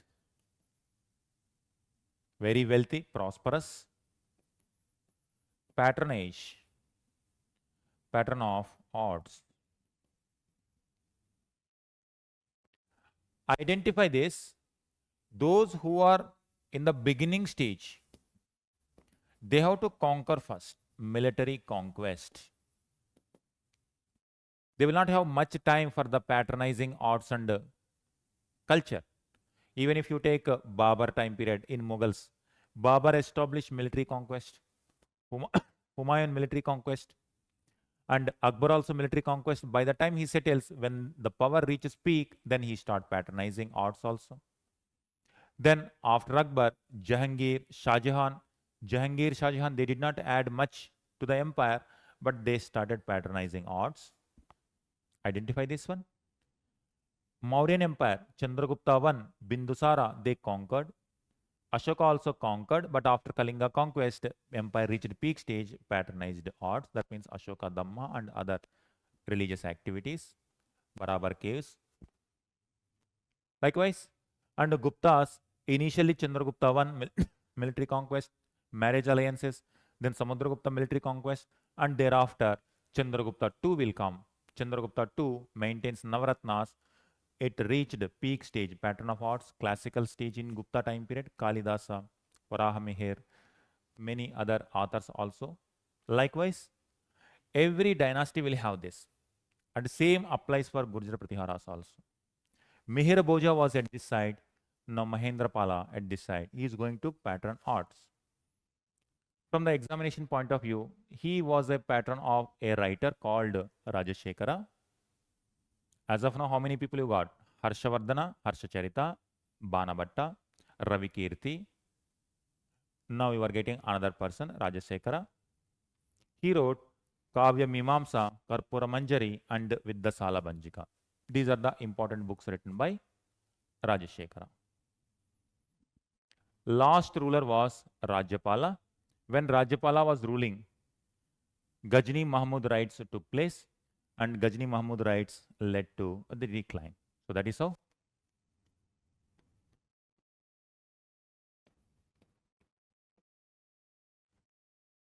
Last ruler was defeated and he escaped from Kanauj also. Kanauj itself was attacked by Ghazni. Kanauj sacked, and Rajapala ran away from Kanauj and he was killed by his rival. In this way, the Gurjar Pratihara dynasty ended. Is it clear? All right. Now, this side, Palas. And same story goes here also. Rise, peak, and decline. And here military conquest will be there. And here patronage of arts. When it comes to Palas, let me write.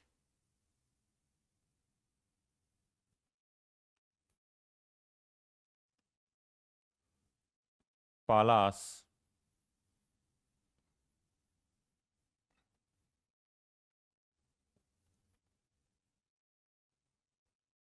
they were ruling from this area, Bengal region, Bihar region.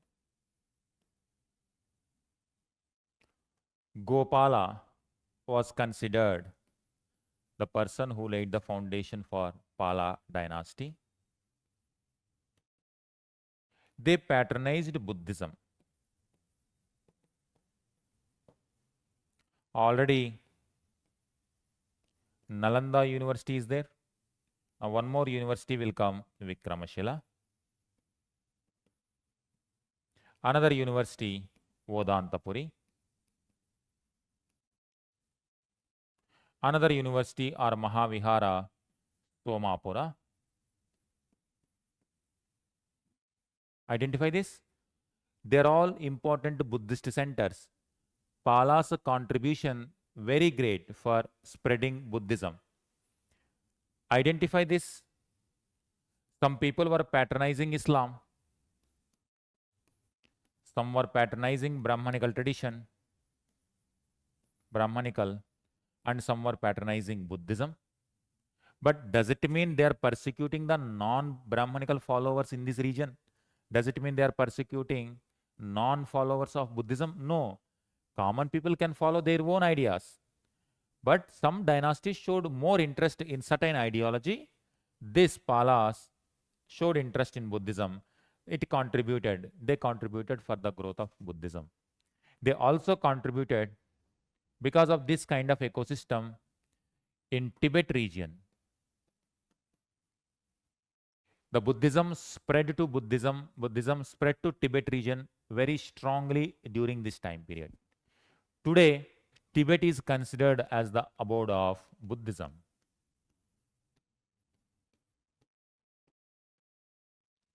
That means across the world, Buddhism is there.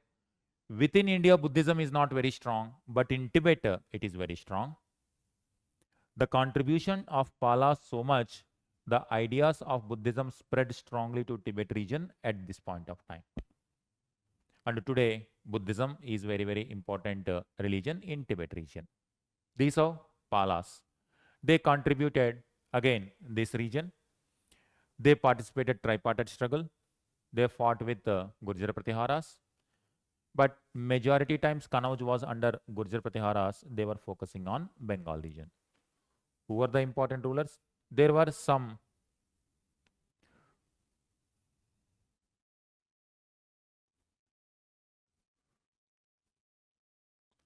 rulers, and some of them contributed for patronizing arts also.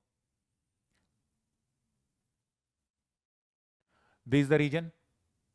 Palas in this region, they patronized Buddhism, By this time, Buddhism also entered into a new phase called Vajrayana Buddhism. Earlier, Mahayana, Hinayana, and Vajrayana Buddhism, one other term, emerged.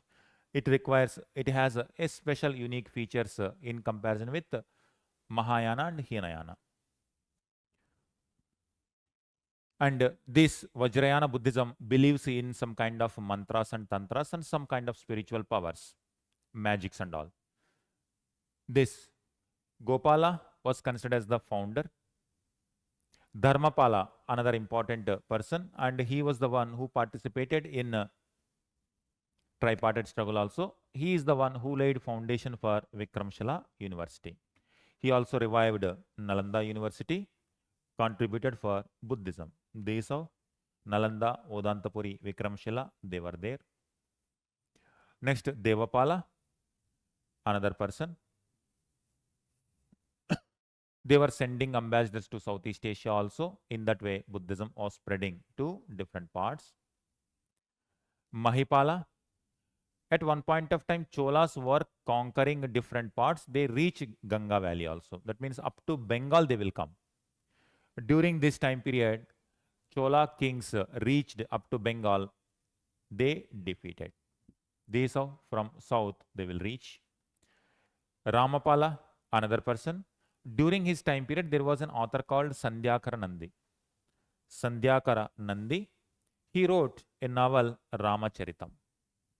Identify, we got some names as of now, like Bhanabhatta, Aihol Ravikirti, Sandhyakara Nandi in Pala, in Gurjara Pratiharas, important personality Rajashekara, Sanskrit author, in Rashtrakutas, Jina Sena. For every dynasty, one or two people will be there. You need to remember them. Match the following type and their literature contribution used to come. Likewise. Then Palas were replaced by another dynasty, Senas. Again, same story only. Rise, peak, and decline. Senas declared independence. Senas became very powerful. By the time when Delhi Sultanate was established in Delhi, in Bengal, Senas were ruling. During their time period, there was one author called Jayadeva. He wrote Gita Govinda, an important book on Radha Krishna or Krishna. He is a big devotee of Krishna. He has written Gita Govinda, Jayadeva. He was in the court of Senas. When Delhi Sultanate was established, there was a military commander called Bakhtiyar Khalji. He annexed the territories up to Bengal region. Sena dynasty ended. Bengal became part of Delhi Sultanate. That is how. And during these raids only, Nalanda University and some universities are also destroyed. So later, Palas replaced by Senas in 1100s and 1200s. And by the time, here, Delhi Sultanate was established in 1206. Clear? So that's why we have already seen how some kind of developments are taking place here. Turks, Parisians, and Arab. The caliphate itself declined. The Turkish slaves became sultans. Now these sultans wanted to expand their empire. They are going to look towards east, and that is how they are going to initially raids. In the form of raids, Ghazni Muhammad will come. Later in the form of Gori Muhammad, directly they want to conquer up to this region, and Gori Muhammad is going to establish empire like this. Clear? When it comes to Senas, you need to remember Jayadeva, who wrote Gita Govinda. With respect to Palas, Sandhyakara Nandi. Sandhyakara Nandi, he was the author during Pala time period. For each and every dynasty, one or two people will be there. You need not to burden yourself much because UPSC gives options. If you eliminate one or two options also, sometimes you will get correct answer. These are always try to understand them in the context of story so that somehow you will be able to connect various dots. Already by this time you got so many facts. All right, during early medieval time period, you see some important temples you are getting, some important authors you are getting, literature. Kannada literature. Then now it is going to emerge Hindi literature also, Tamil literature also. That is how. Clear so far? Now we'll see Cholas.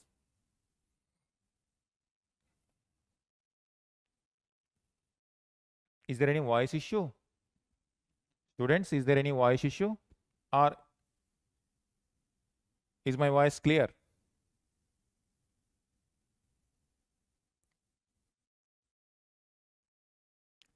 Cholas. Let us see. Before we go for Delhi Sultan or the rise of Turks and Islam, Cholas. They were strong in 900s, thousands, 1100s.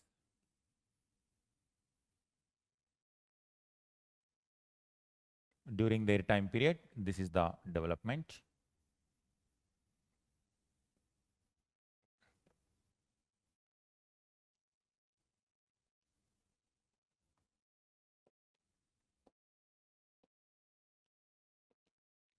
Tanjore or Tanjore, their power reached in all the direction like this. Their power goes this way also.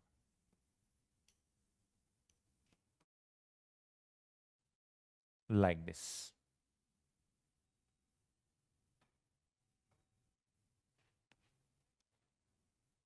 This is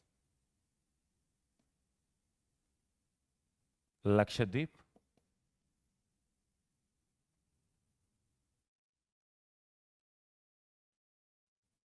Lakshadweep, Maldives,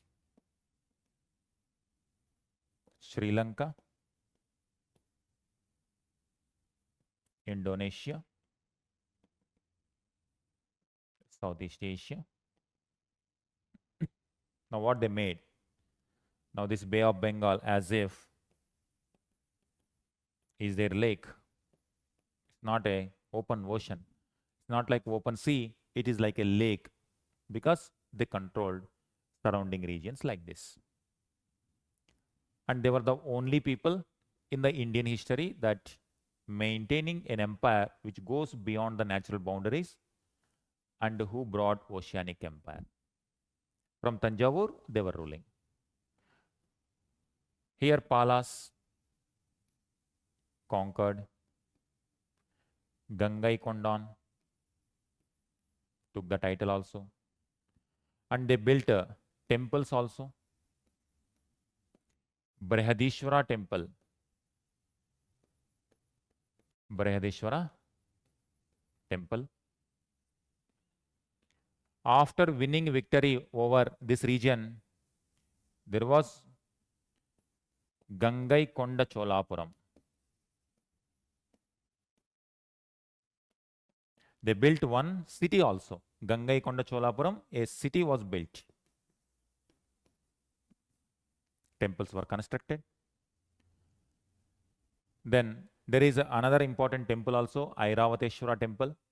Combinedly, Tanjavur, Gangai Konda Cholapuram, Dasharam. There is another place. Collectively, UNESCO recognized as UNESCO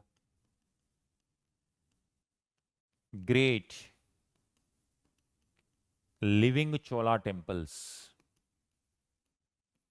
So likewise, that heritage tag is given. They are protected under UNESCO also. This is the one. And when it comes to literature, Kamban, he wrote Ramayana in Tamil. Tamil Ramayana or Kamban Ramayana. Sanskrit Ramayana translated to Tamil. Now you see how Sanskrit traditions are entering into regional languages. Likewise,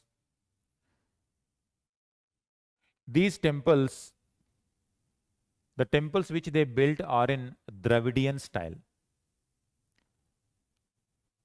Three types of styles are there. In north, Nagara style. In south, Dravida style, that means a southern style. Combination is Visara. Nagara means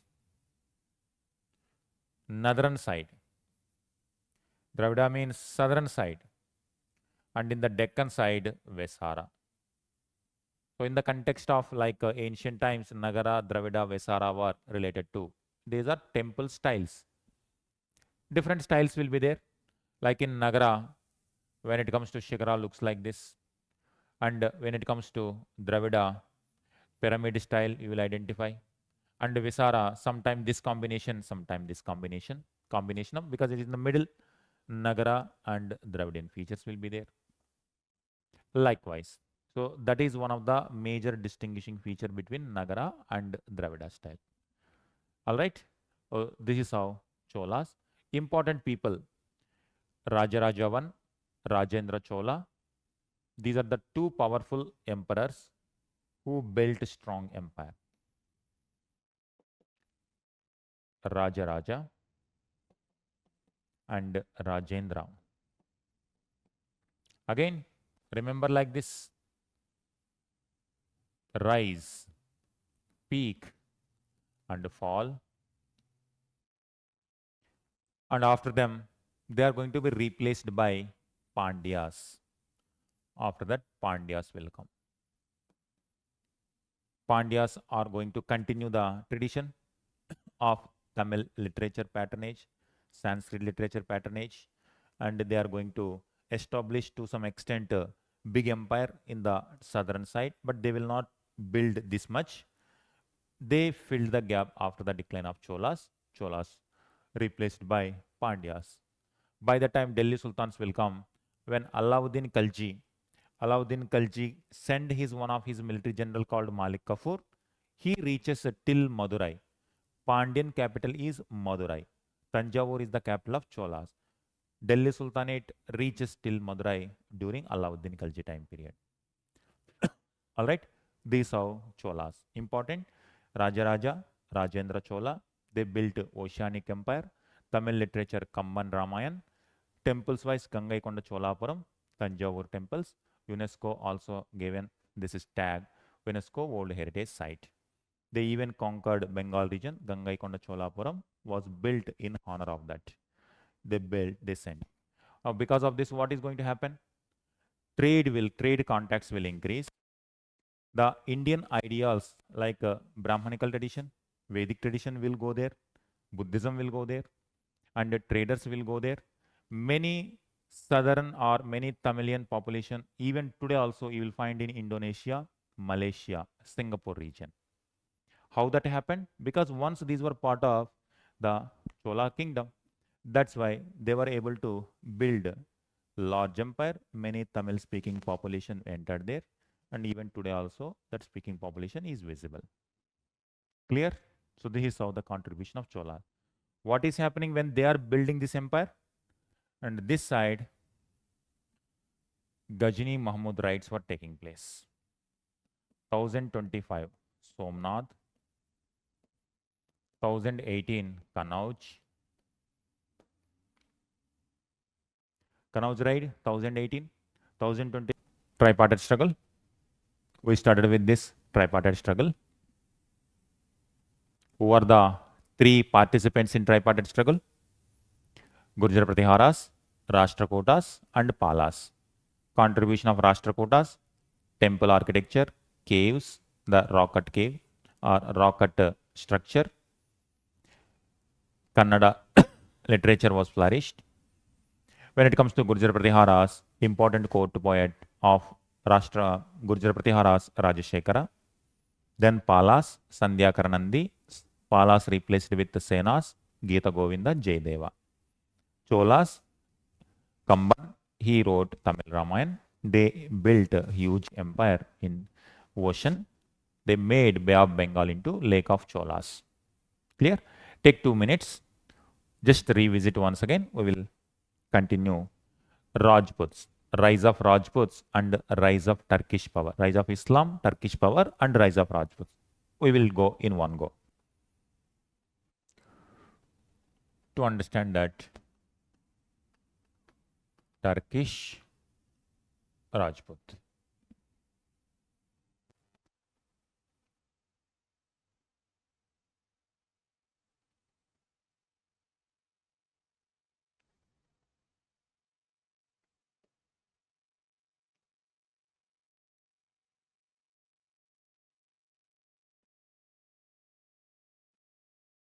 This is the region.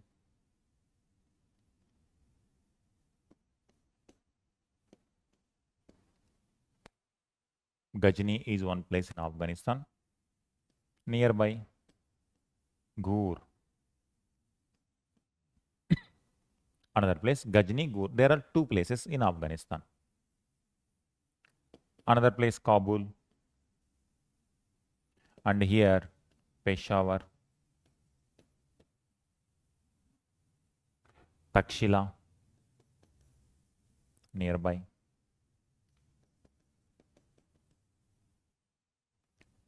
Khyber Pass.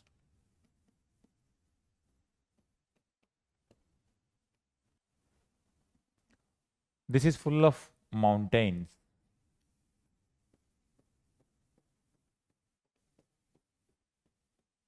It's full of mountains only.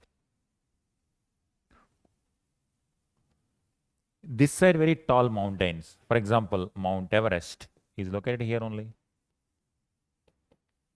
These are tall peaks. And also very Tibet plateau is there, very tall, very highly elevated portion. This side difficult to cross. That's why throughout history we did not see much wars and battles. This side, this is a natural wall protecting India. And this protection only giving a separate identity to the people who are living below that. And same is the case with this also. But here there are certain passages like Khyber Pass, Bolan Pass. They provide access traders, scholars, common people who want to come to this area because this area is highly advanced or settled. Livelihood opportunities will be there. Many kings, rulers were there. People are open to all types of religions, all types of people is to come. Like in this case, who are coming here? Here, Arabs came and settled. Traders, it's not that every Arab will come and settle. The traders who are doing trading activities, they come and they will stay, and they were given even permission to freely profess their own religion. Mosque is also there. One of the oldest mosque in South Asia is located in Kerala region. Like this, when the traders are coming, Indian rulers were encouraging because that helps these traders also, Indian traders as well as traders from this side. These were the Turks. Turks were good in horses. For example, if there is a kingdom here like Pallas and Senas, they were fighting with their neighbors, like Palas were fighting with Gurjar Pratiharas. Gurjar Pratiharas were fighting with Rashtrakutas. When they were fighting, they needed horses. They want to import the best quality horses. If they want best quality horses, in this geographic location, quality horses will not come. But in this location, quality horses are bred. Either you have to grow or you have to domesticate horses here, high quality. If it is not possible, import from this location. And if you want to import, you have to maintain relations from there. It is something like today, either India has to develop its own military infrastructure or weapons, or you have to import from advanced countries in terms of industry, defense industry. Identify this is the same location Russia is located now. We are importing from Russia only advanced weapon system. We are importing from America also. That is how those rulers also, now after some 50 years or 100 years, if Russians and Americans start ruling this land, can we blame the present day government? Because in the present times we are sovereign.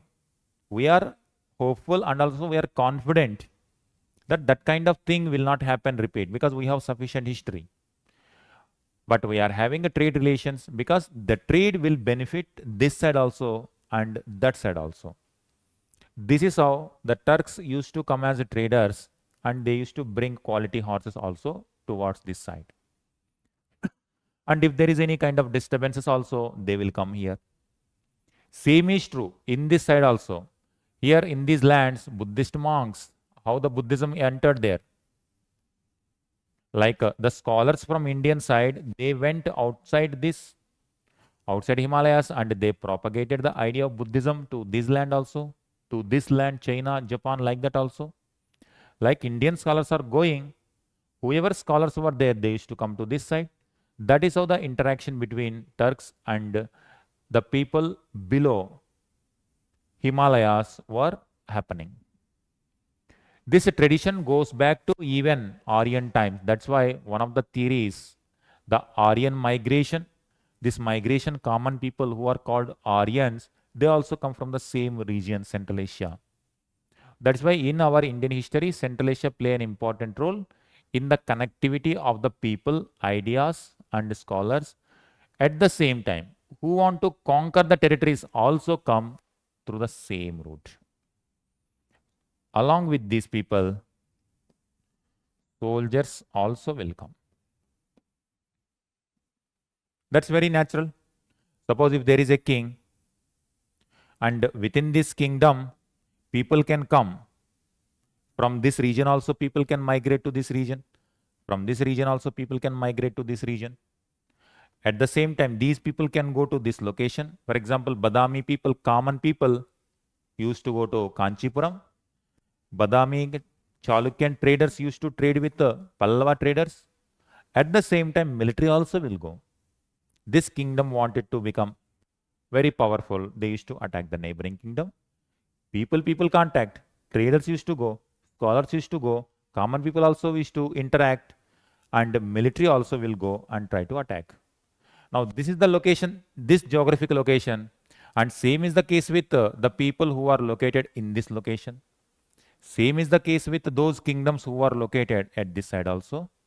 And same is true with these people also. That is why so many wars and battles. Hardly there is no year since the recorded history. If you go back to the recorded history, since that time, since the beginning of kingdoms, hardly there is no year without any war and battle. Even today also we are seeing every year some kind of wars and battles used to go on in some part of the world. Like today, Russia and Ukraine war is going on. In Middle East, Israel and Hamas war is going on. Iran and Israel conflict tensions are going on. Across the globe, you will find there is no year without any wars and battle. Why? This is everyone wants to expand. Everyone wants to grow. From the ruler's point of view, ruler's growth means expanding the territory. That creates a headache for the neighboring kingdom. But this kingdom also wants to expand. This kingdom also wants to expand. That is how conflict will take place. You see, in that context, it's like a geographical location. Like one neighboring kingdom is attacking another kingdom. Otherwise, why? If there is a complete unity within this Indian subcontinent, why Gurjar Pratiharas, Palas continuously fight for Kanauj, tripartite struggle? Why Rashtrakutas and Gurjar Pratiharas were fighting? In those times, kingdom is something, whatever area they were controlling, they are concerned about that. These people are not concerned about what is happening in this location. They are concerned about what is happening in their neighborhood. That's why Khyber Pass is one such very sensitive zone. Whoever are residing in this place must take care of Khyber Pass.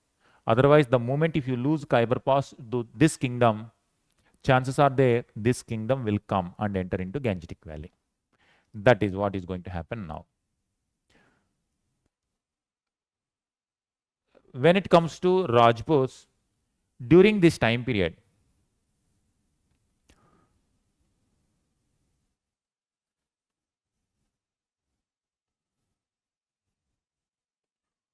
after the decline of Gurjar Pratiharas,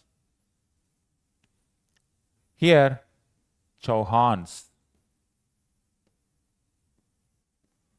Tomars, Solankis,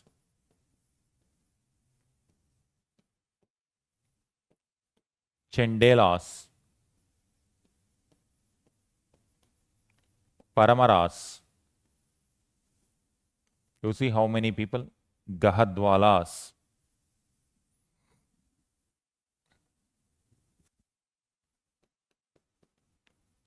Hindu Shahis. Likewise, in this location, Kashmir kingdoms.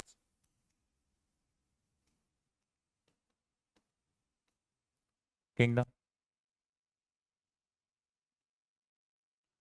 Gahadwalas, Chauhans, then Chandels, Paramaras, Solankis. These people, these many dynasties collectively called Rajputs. These are only powerful kingdoms. There were at least 36 type of clans. At least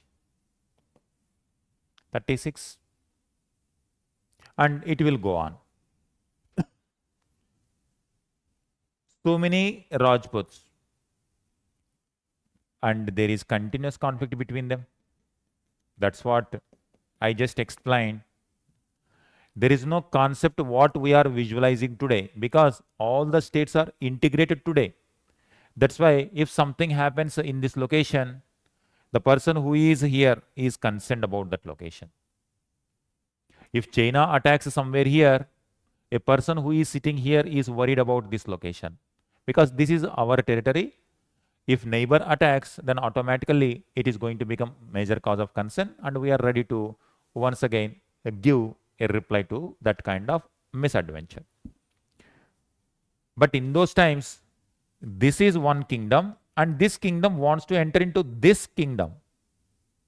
And now these two are enemies to each other. These two are enemies to each other. These two are enemies to each other. These two are enemies and so on. There was continuous conflict between Rajputs. Now after some time, it is going to weaken them. The person who is staying here now, he has to, like, these people are fighting with their neighbors. This person also fight with the neighbor.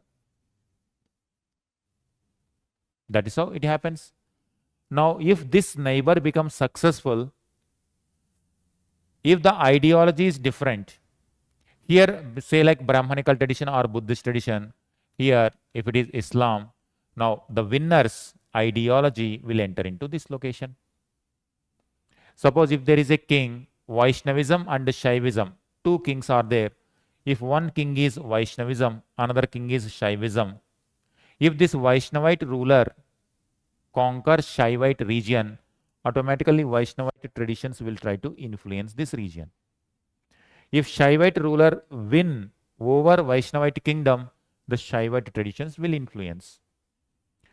If these kingdoms conquer where Buddhism is flourishing, now these ideas will enter into that.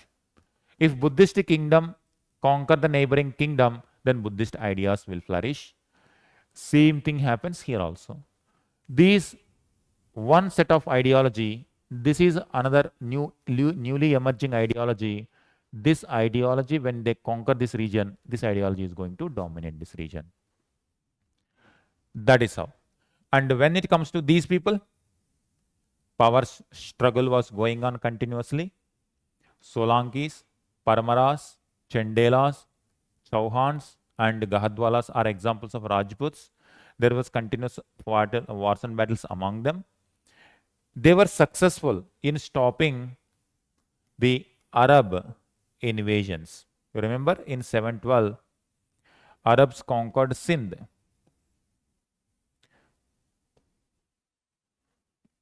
In 712, they conquered, but Arab armies could not enter into this land because these people were giving continuous force against this and they stopped the forces. But due to continuous war, it weakened them. Now, a new force emerged in the form of Turks. These Turks were very good in horse riding, wars and battles, and they started defeating one after the other. Now, what is the connection with Islam, Persia, and Turk? Let us see this. Another map you draw. This will give you complete connectivity to the medieval India.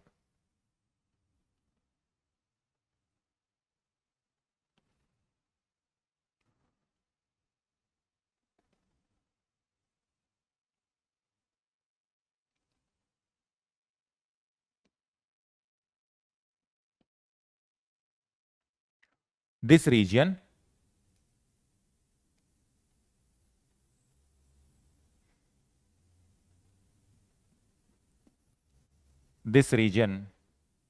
Islam, Persian, Indian, Islam. When it reached to this location, now when they were brought as slaves and they became sultans, they captured these territories because all these were part of Arabic Caliphate. When the sultans emerged, these are the three terms.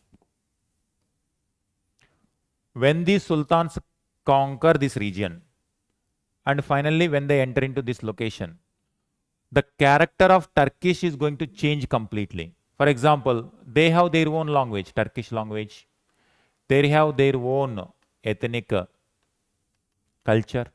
They have their own religious practices also. And what are the Turkish religious practices? Combination of local, that means nature worship,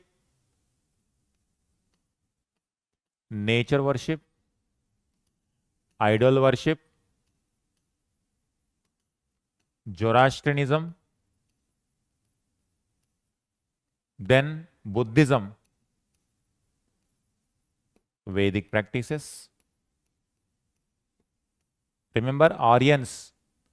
The theory of Aryans is Aryan culture comes from Central Asia only. That Aryan practices are better because Vedas emerged in this location. Aryan practices. This is the combination. Now, along with this, now new idea is also coming, that is Islam. When these slaves were captured and put to army, when they were kept in army and they became administrators, gradually they started understanding the caliphate administration. The caliphate allowed Persian territories to rule according to the previous tradition, that is Persian tradition. Now, if a person, a sultan, expand and enters into this location, what is going to be the character of the sultan? First of all, he is Turk ethnicity, but administration wise, he is very good in Persian administration because in comparison with the Arabs and Turks, Persian administration is more advanced. That's why they will adopt Persian. That means Persianized. Turk ethnicity from Central Asia, but culture-wise Persianized. When they were captured as slaves, they were converted to Islam, Caliphate. That means Islamized. Islamized from Arab, Persianized because they adopted the administrative practices. Ethnicity, Turk. But where they are going to rule? They are going to rule India. And in India, already so many practices are there. So many languages are there. Sanskrit, Prakrit, now Hindi is about to emerge. So many regional languages are there. Religion-wise, the Vedic practices, Buddhism, Jainism, Ajivaka, so many religious practices are there. Now, naturally, along with this, they have to adopt to the local conditions. That's why we call Indianized. This is what we call composite culture. That means this language will mix with Persian language, this will mix with the Arabic language, this will mix with the Indian language, a new kind of language will emerge. new kind of festivals will emerge, new kind of music will emerge, new kind of dance practices will emerge. Are you seeing? That is how, since ancient times, this human interaction is a very natural one. And there is today that concept like outsider, insider, foreigner, invaders are that is emerging. But in those times, people were moving from one kingdom to the another kingdom. Like here, Deccan kingdom attacking southern kingdom, the Gangetic Valley kingdom is attacking Kashmir kingdom. Likewise, the kingdom which is present at this side is attacking this, and when they become the winners, and their practices will come. But they cannot change the character, everything like that. Local population are having a different set of culture, language, ethnicity. Mixing will take place. That's where here music. There is a term called Hindustani music. Ancient music mixed with Persian music, Hindustani music will emerge. Hindi plus Persian language, Urdu will emerge. Hindustani music. And when it comes to dance, ancient dance, we have different names. Classical dance like Bharatanatyam, Kuchipudi, like that. In Gangetic Valley also, classical dance is there. When they mix with Persian dance, it becomes Kathak. Music instruments also, previous music instruments mixed with Central Asian music instruments and Persian instrument, a new kind of music instrument will emerge. Hindi plus Persian, in terms of language, Urdu will emerge. Urdu will emerge. Even in terms of religion also. In terms of religion, this side Buddhism, Jainism, Hinduism is more popular. This side Islam is popular. In the middle, combination of both, Sikhism emerges. It is going to have good elements from this side and good elements from that side. A new kind of element will emerge. That is what composite culture means. Getting this? Very, very crucial. Beyond military, we have to think about this development. In medieval times, when it comes to administration, you are going to get many Persianized words. How they are coming, why they are coming means because of the movement of these people who are coming from that region. Suppose if Deccan Rashtrakutas rule Kannauj for 100 years, say like 200 years, Deccan practices will enter into Kannauj. When Gangetic Valley Gurjara Pratiharas rule Bengal for 100 years, then naturally Ujjain practices will enter into Bengal. If Bengal rules Tamil region for 100 years, the Bengal practices will enter into this region. And that is how this is culturally connected. Slowly, people are getting to know each other. Now, new element is coming from beyond these natural boundaries. That is also is now coming from this. A new kind of composite culture is emerging now. All right. Now, in this context, I will give here also some kind of developments are taking place. These rulers are also patronizing many religions, and they constructed temples also. They patronized some writers, authors also. At the same time, these people also. Art and culture collectively, combinedly we will see. And with this, we will end today's class. Art and culture during Rajputs.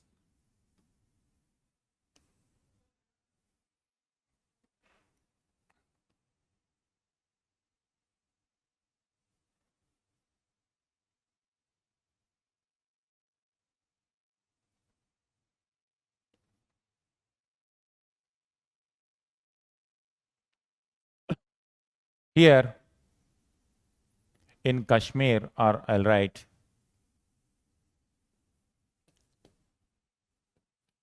Martand Sun Temple by Kashmiri rulers. They developed one temple there. Somnath Temple, it was built. Then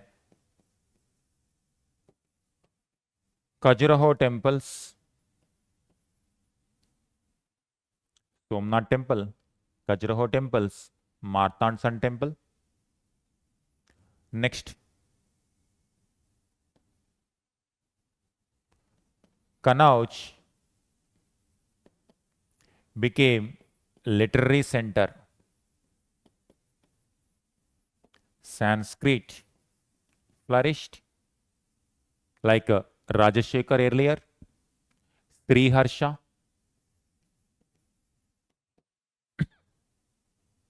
Like that.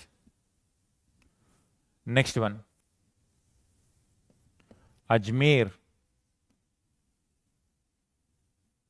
Chauhans, Prudviraj Raso. It's a book written by Chand Bardai in Braj Bhasha, previous early stages of Hindi version. Chand Bardai is an author who wrote Prudviraj Raso, Chauhan dynasty. Solanki's Somnath temple. Chendelas, Khajuraho temples. Chendelas. Sriharsha, Gahadwalas. Another dynasty. Gahadwalas patronized Sriharsha. Khajuraho temples were built by Chendelas. Somnath temple during Solanki's time period flourished. Solankis also patronized Hemachandra, a Jain scholar. Patronized a Jain scholar. In Kashmir, an author was there, Kalhana. He wrote Rajatarangini. He wrote Rajatarangini. In this location, there was a person called Bilhana. Like Rajputs in the northern side, in the southern side, Deccan, there was one kingdom called Western Chalukyas. Bilhana, he was there. Kalhana. Bilhana wrote Vikramanka Devacharita.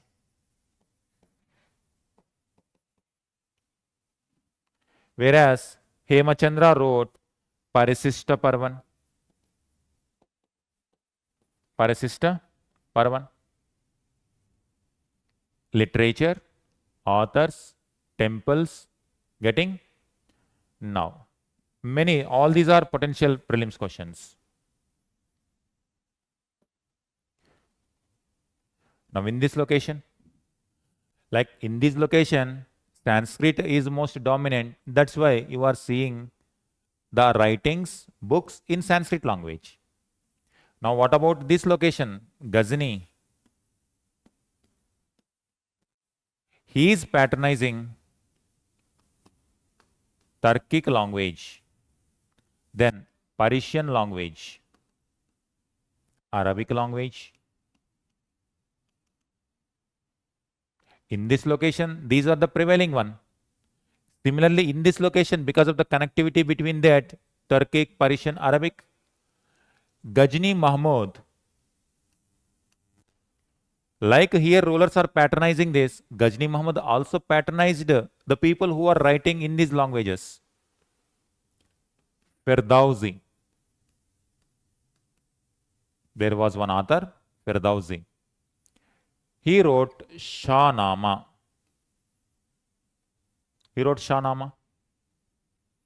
When Ghazni Muhammad is riding these territories, he brought one person called Al-Biruni.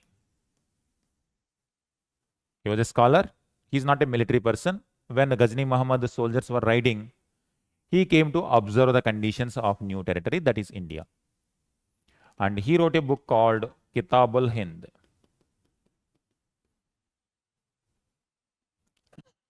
Getting this?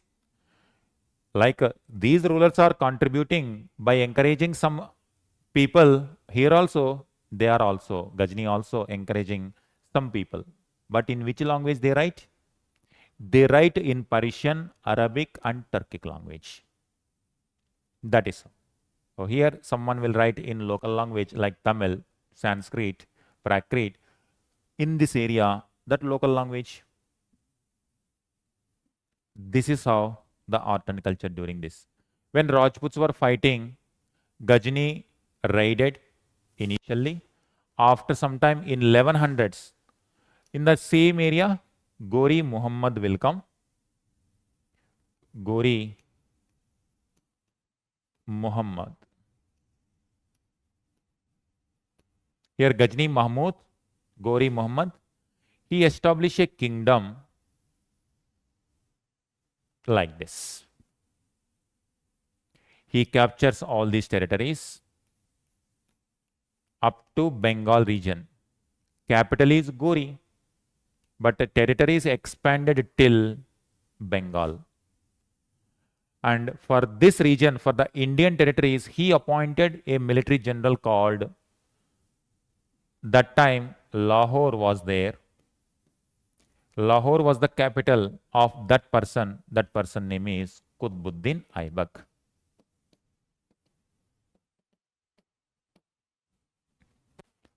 Qutbuddin Aibak. Is it clear? Now, like this, like when Rashtrakutas invade Kannauj, Rashtrakuta empire will become like this, already became like this. When Gurjar Pratiharas controlled all these regions, their empire becomes like this. When Cholas controlled their region, the Chola empire became like this. Similarly, here the person who captured these territories, his empire became like this. All right? Now I will remove these things so that you will get clarity. These are the developments that took place in, let me give these two battles. Then with this we will end today's class. In 1191, first battle of Tarain. 1192, second battle of Tarain. And in the first battle of Tarain, Prithviraj Chauhan emerged victorious. Tarain is located here, Haryana region. Ajmer. This is Gur. Now this army came, both fought at a place called Tarain. In first battle of Tarain,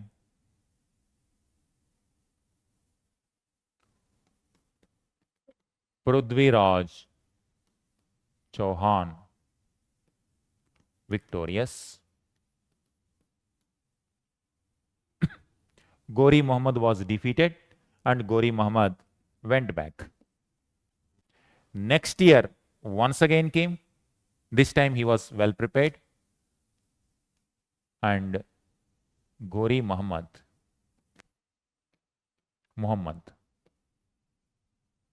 victorious. Now, if this is the kingdom,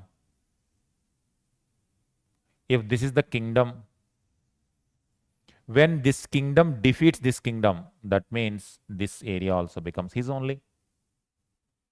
Now, they are going to fight with the neighboring kingdom. That also conquered. That also became part of this empire. And next one, there is a neighboring kingdom. Once again, fight takes place. This became like this. Very fastly, very, very quickly. Generally, if there are two kingdoms means, there will be diplomatic exchange. There will be continuous exchange between two people. And they try to maintain peaceful relations. Only when peaceful relations will not be able to maintain, then war will take place. But in this case, their ambition is to expand as much as possible. That is the ideology of Ghazni Gori Muhammad. He wanted to expand as much territory as possible. What is the ideology of Alexander? Alexander wanted to conquer as many territories as possible in his lifetime. That is the ambition of Alexander. In 10 years, in just 10 years, from Europe to northwestern part of India, his empire reached. That's why he is praised by the scholars and historians as Alexander the Great. Likewise, every person will have their own ambitions. He wanted to conquer as many territories. That's why they find one or the other pretext to fight with the neighboring kingdoms. Gradually, one after the other conquered. This 1192, by 1206, the empire became like this. In 1206, Gori Muhammad died. And who is Gori? Ancestors comes from Turkish only, Turks. He himself was having so many slaves. Identify this: when caliphate expanded to Turkish lands, they were brought as slaves. They became sultans, slave sultans they are called. Now these sultans used to have a lot of slaves. Gori Muhammad also had so many slaves. One slave was Qutbuddin Aibak.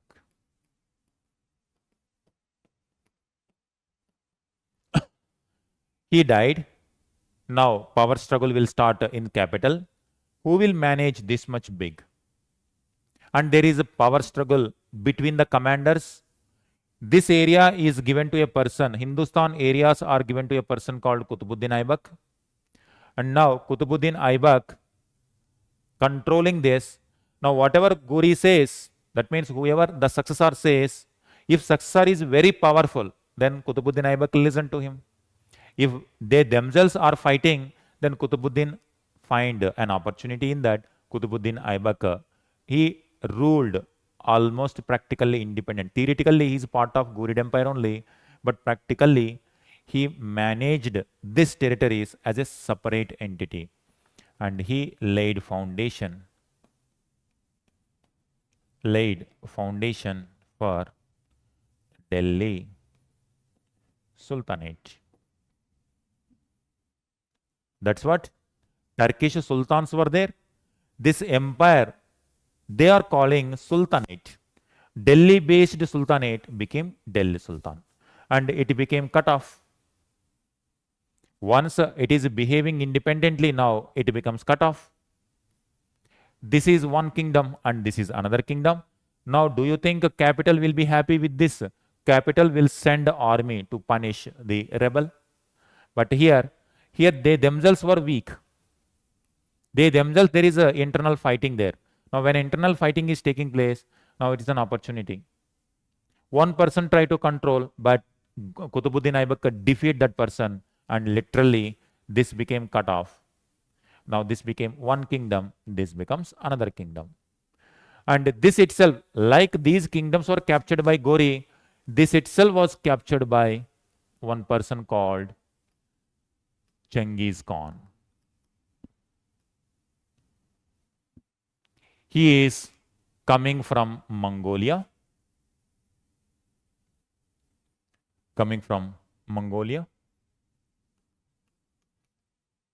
And he was called Mongol, in simple term, Mongols. So Mongols, like Guri Muhammad replaced all these kingdoms with his empire, similarly, these kingdoms replaced by Genghis Khan. All the way, he captured all the Central Asian territories, very big empire. First time in this time period, 1200s.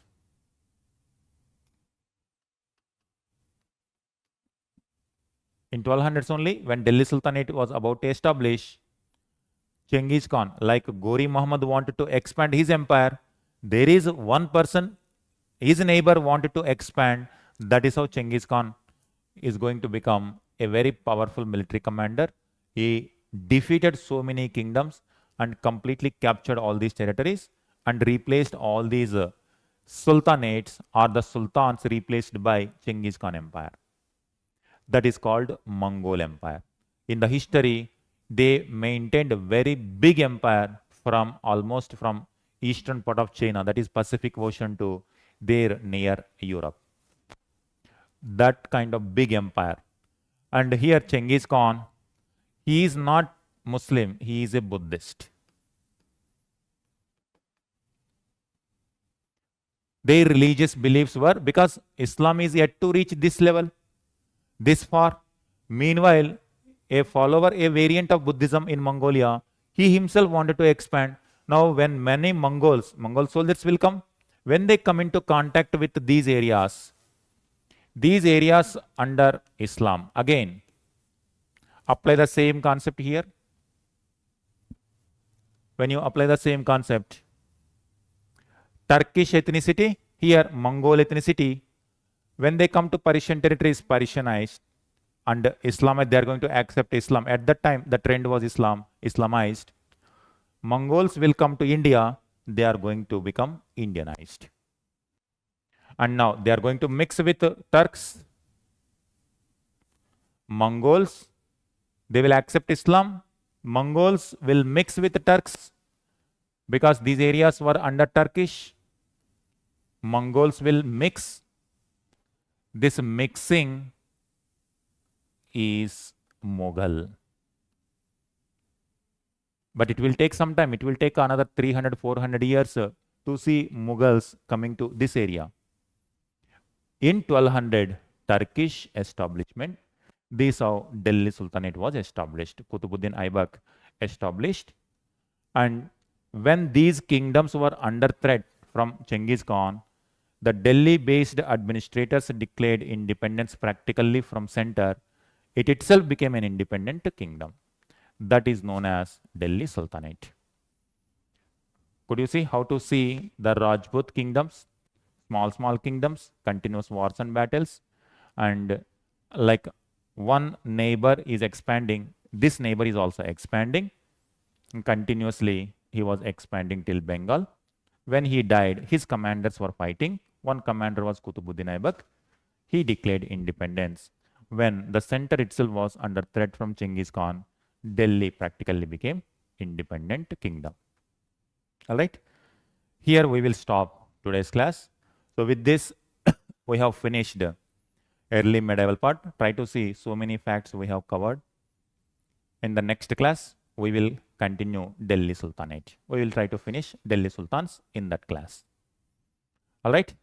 All the best. Revise before another class comes. Revise till so far. If you revise from Stone Age to now, it becomes easy for you to connect with Delhi Sultanate. All right. Is there any question? If there is no question, thank you. See you in the next class.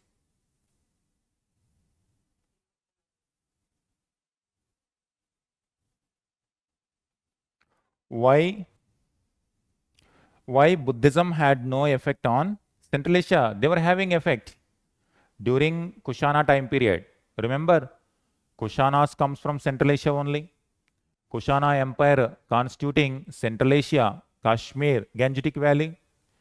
Kushanas established, Kanishka patronized Buddhism. Fourth Buddhist Council was also held.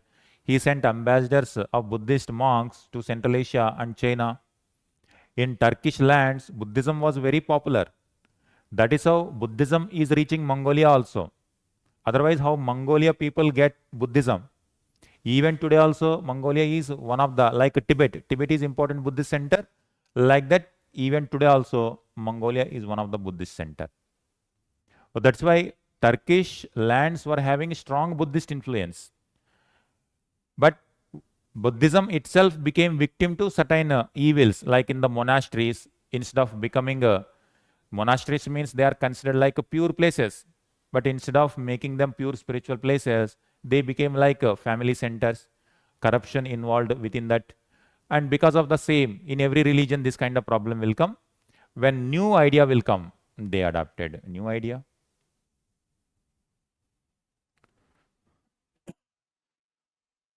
Okay, after Genghis Khan captured, after that, good question.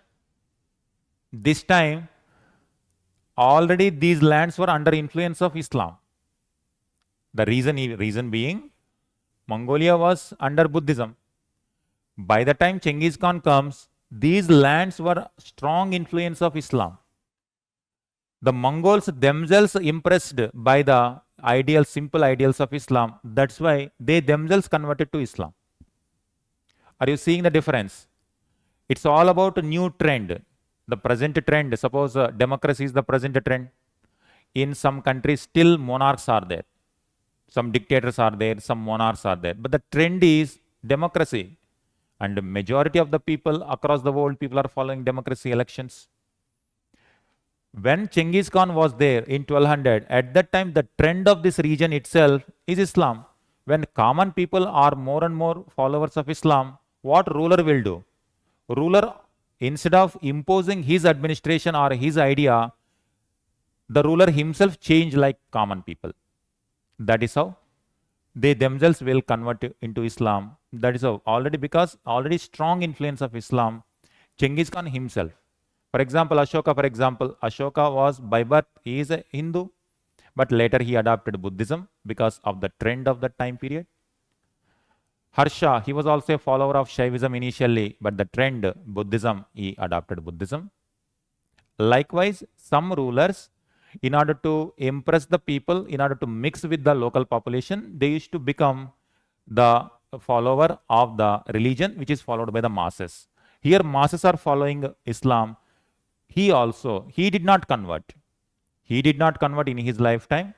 It has taken some time. The next successors of Genghis Khan are going to adopt Islam. Because to impress the local population, to get legitimacy. Getting this about a legitimacy issue. That's why in India, Suryavamshi, Chandravamshi, why some rulers take that Chandravamshi and Suryavamshi lineage? To get legitimacy among the masses. And same is going to happen with the successors of Genghis Khan. All right, I hope it is clear. All right, thank you.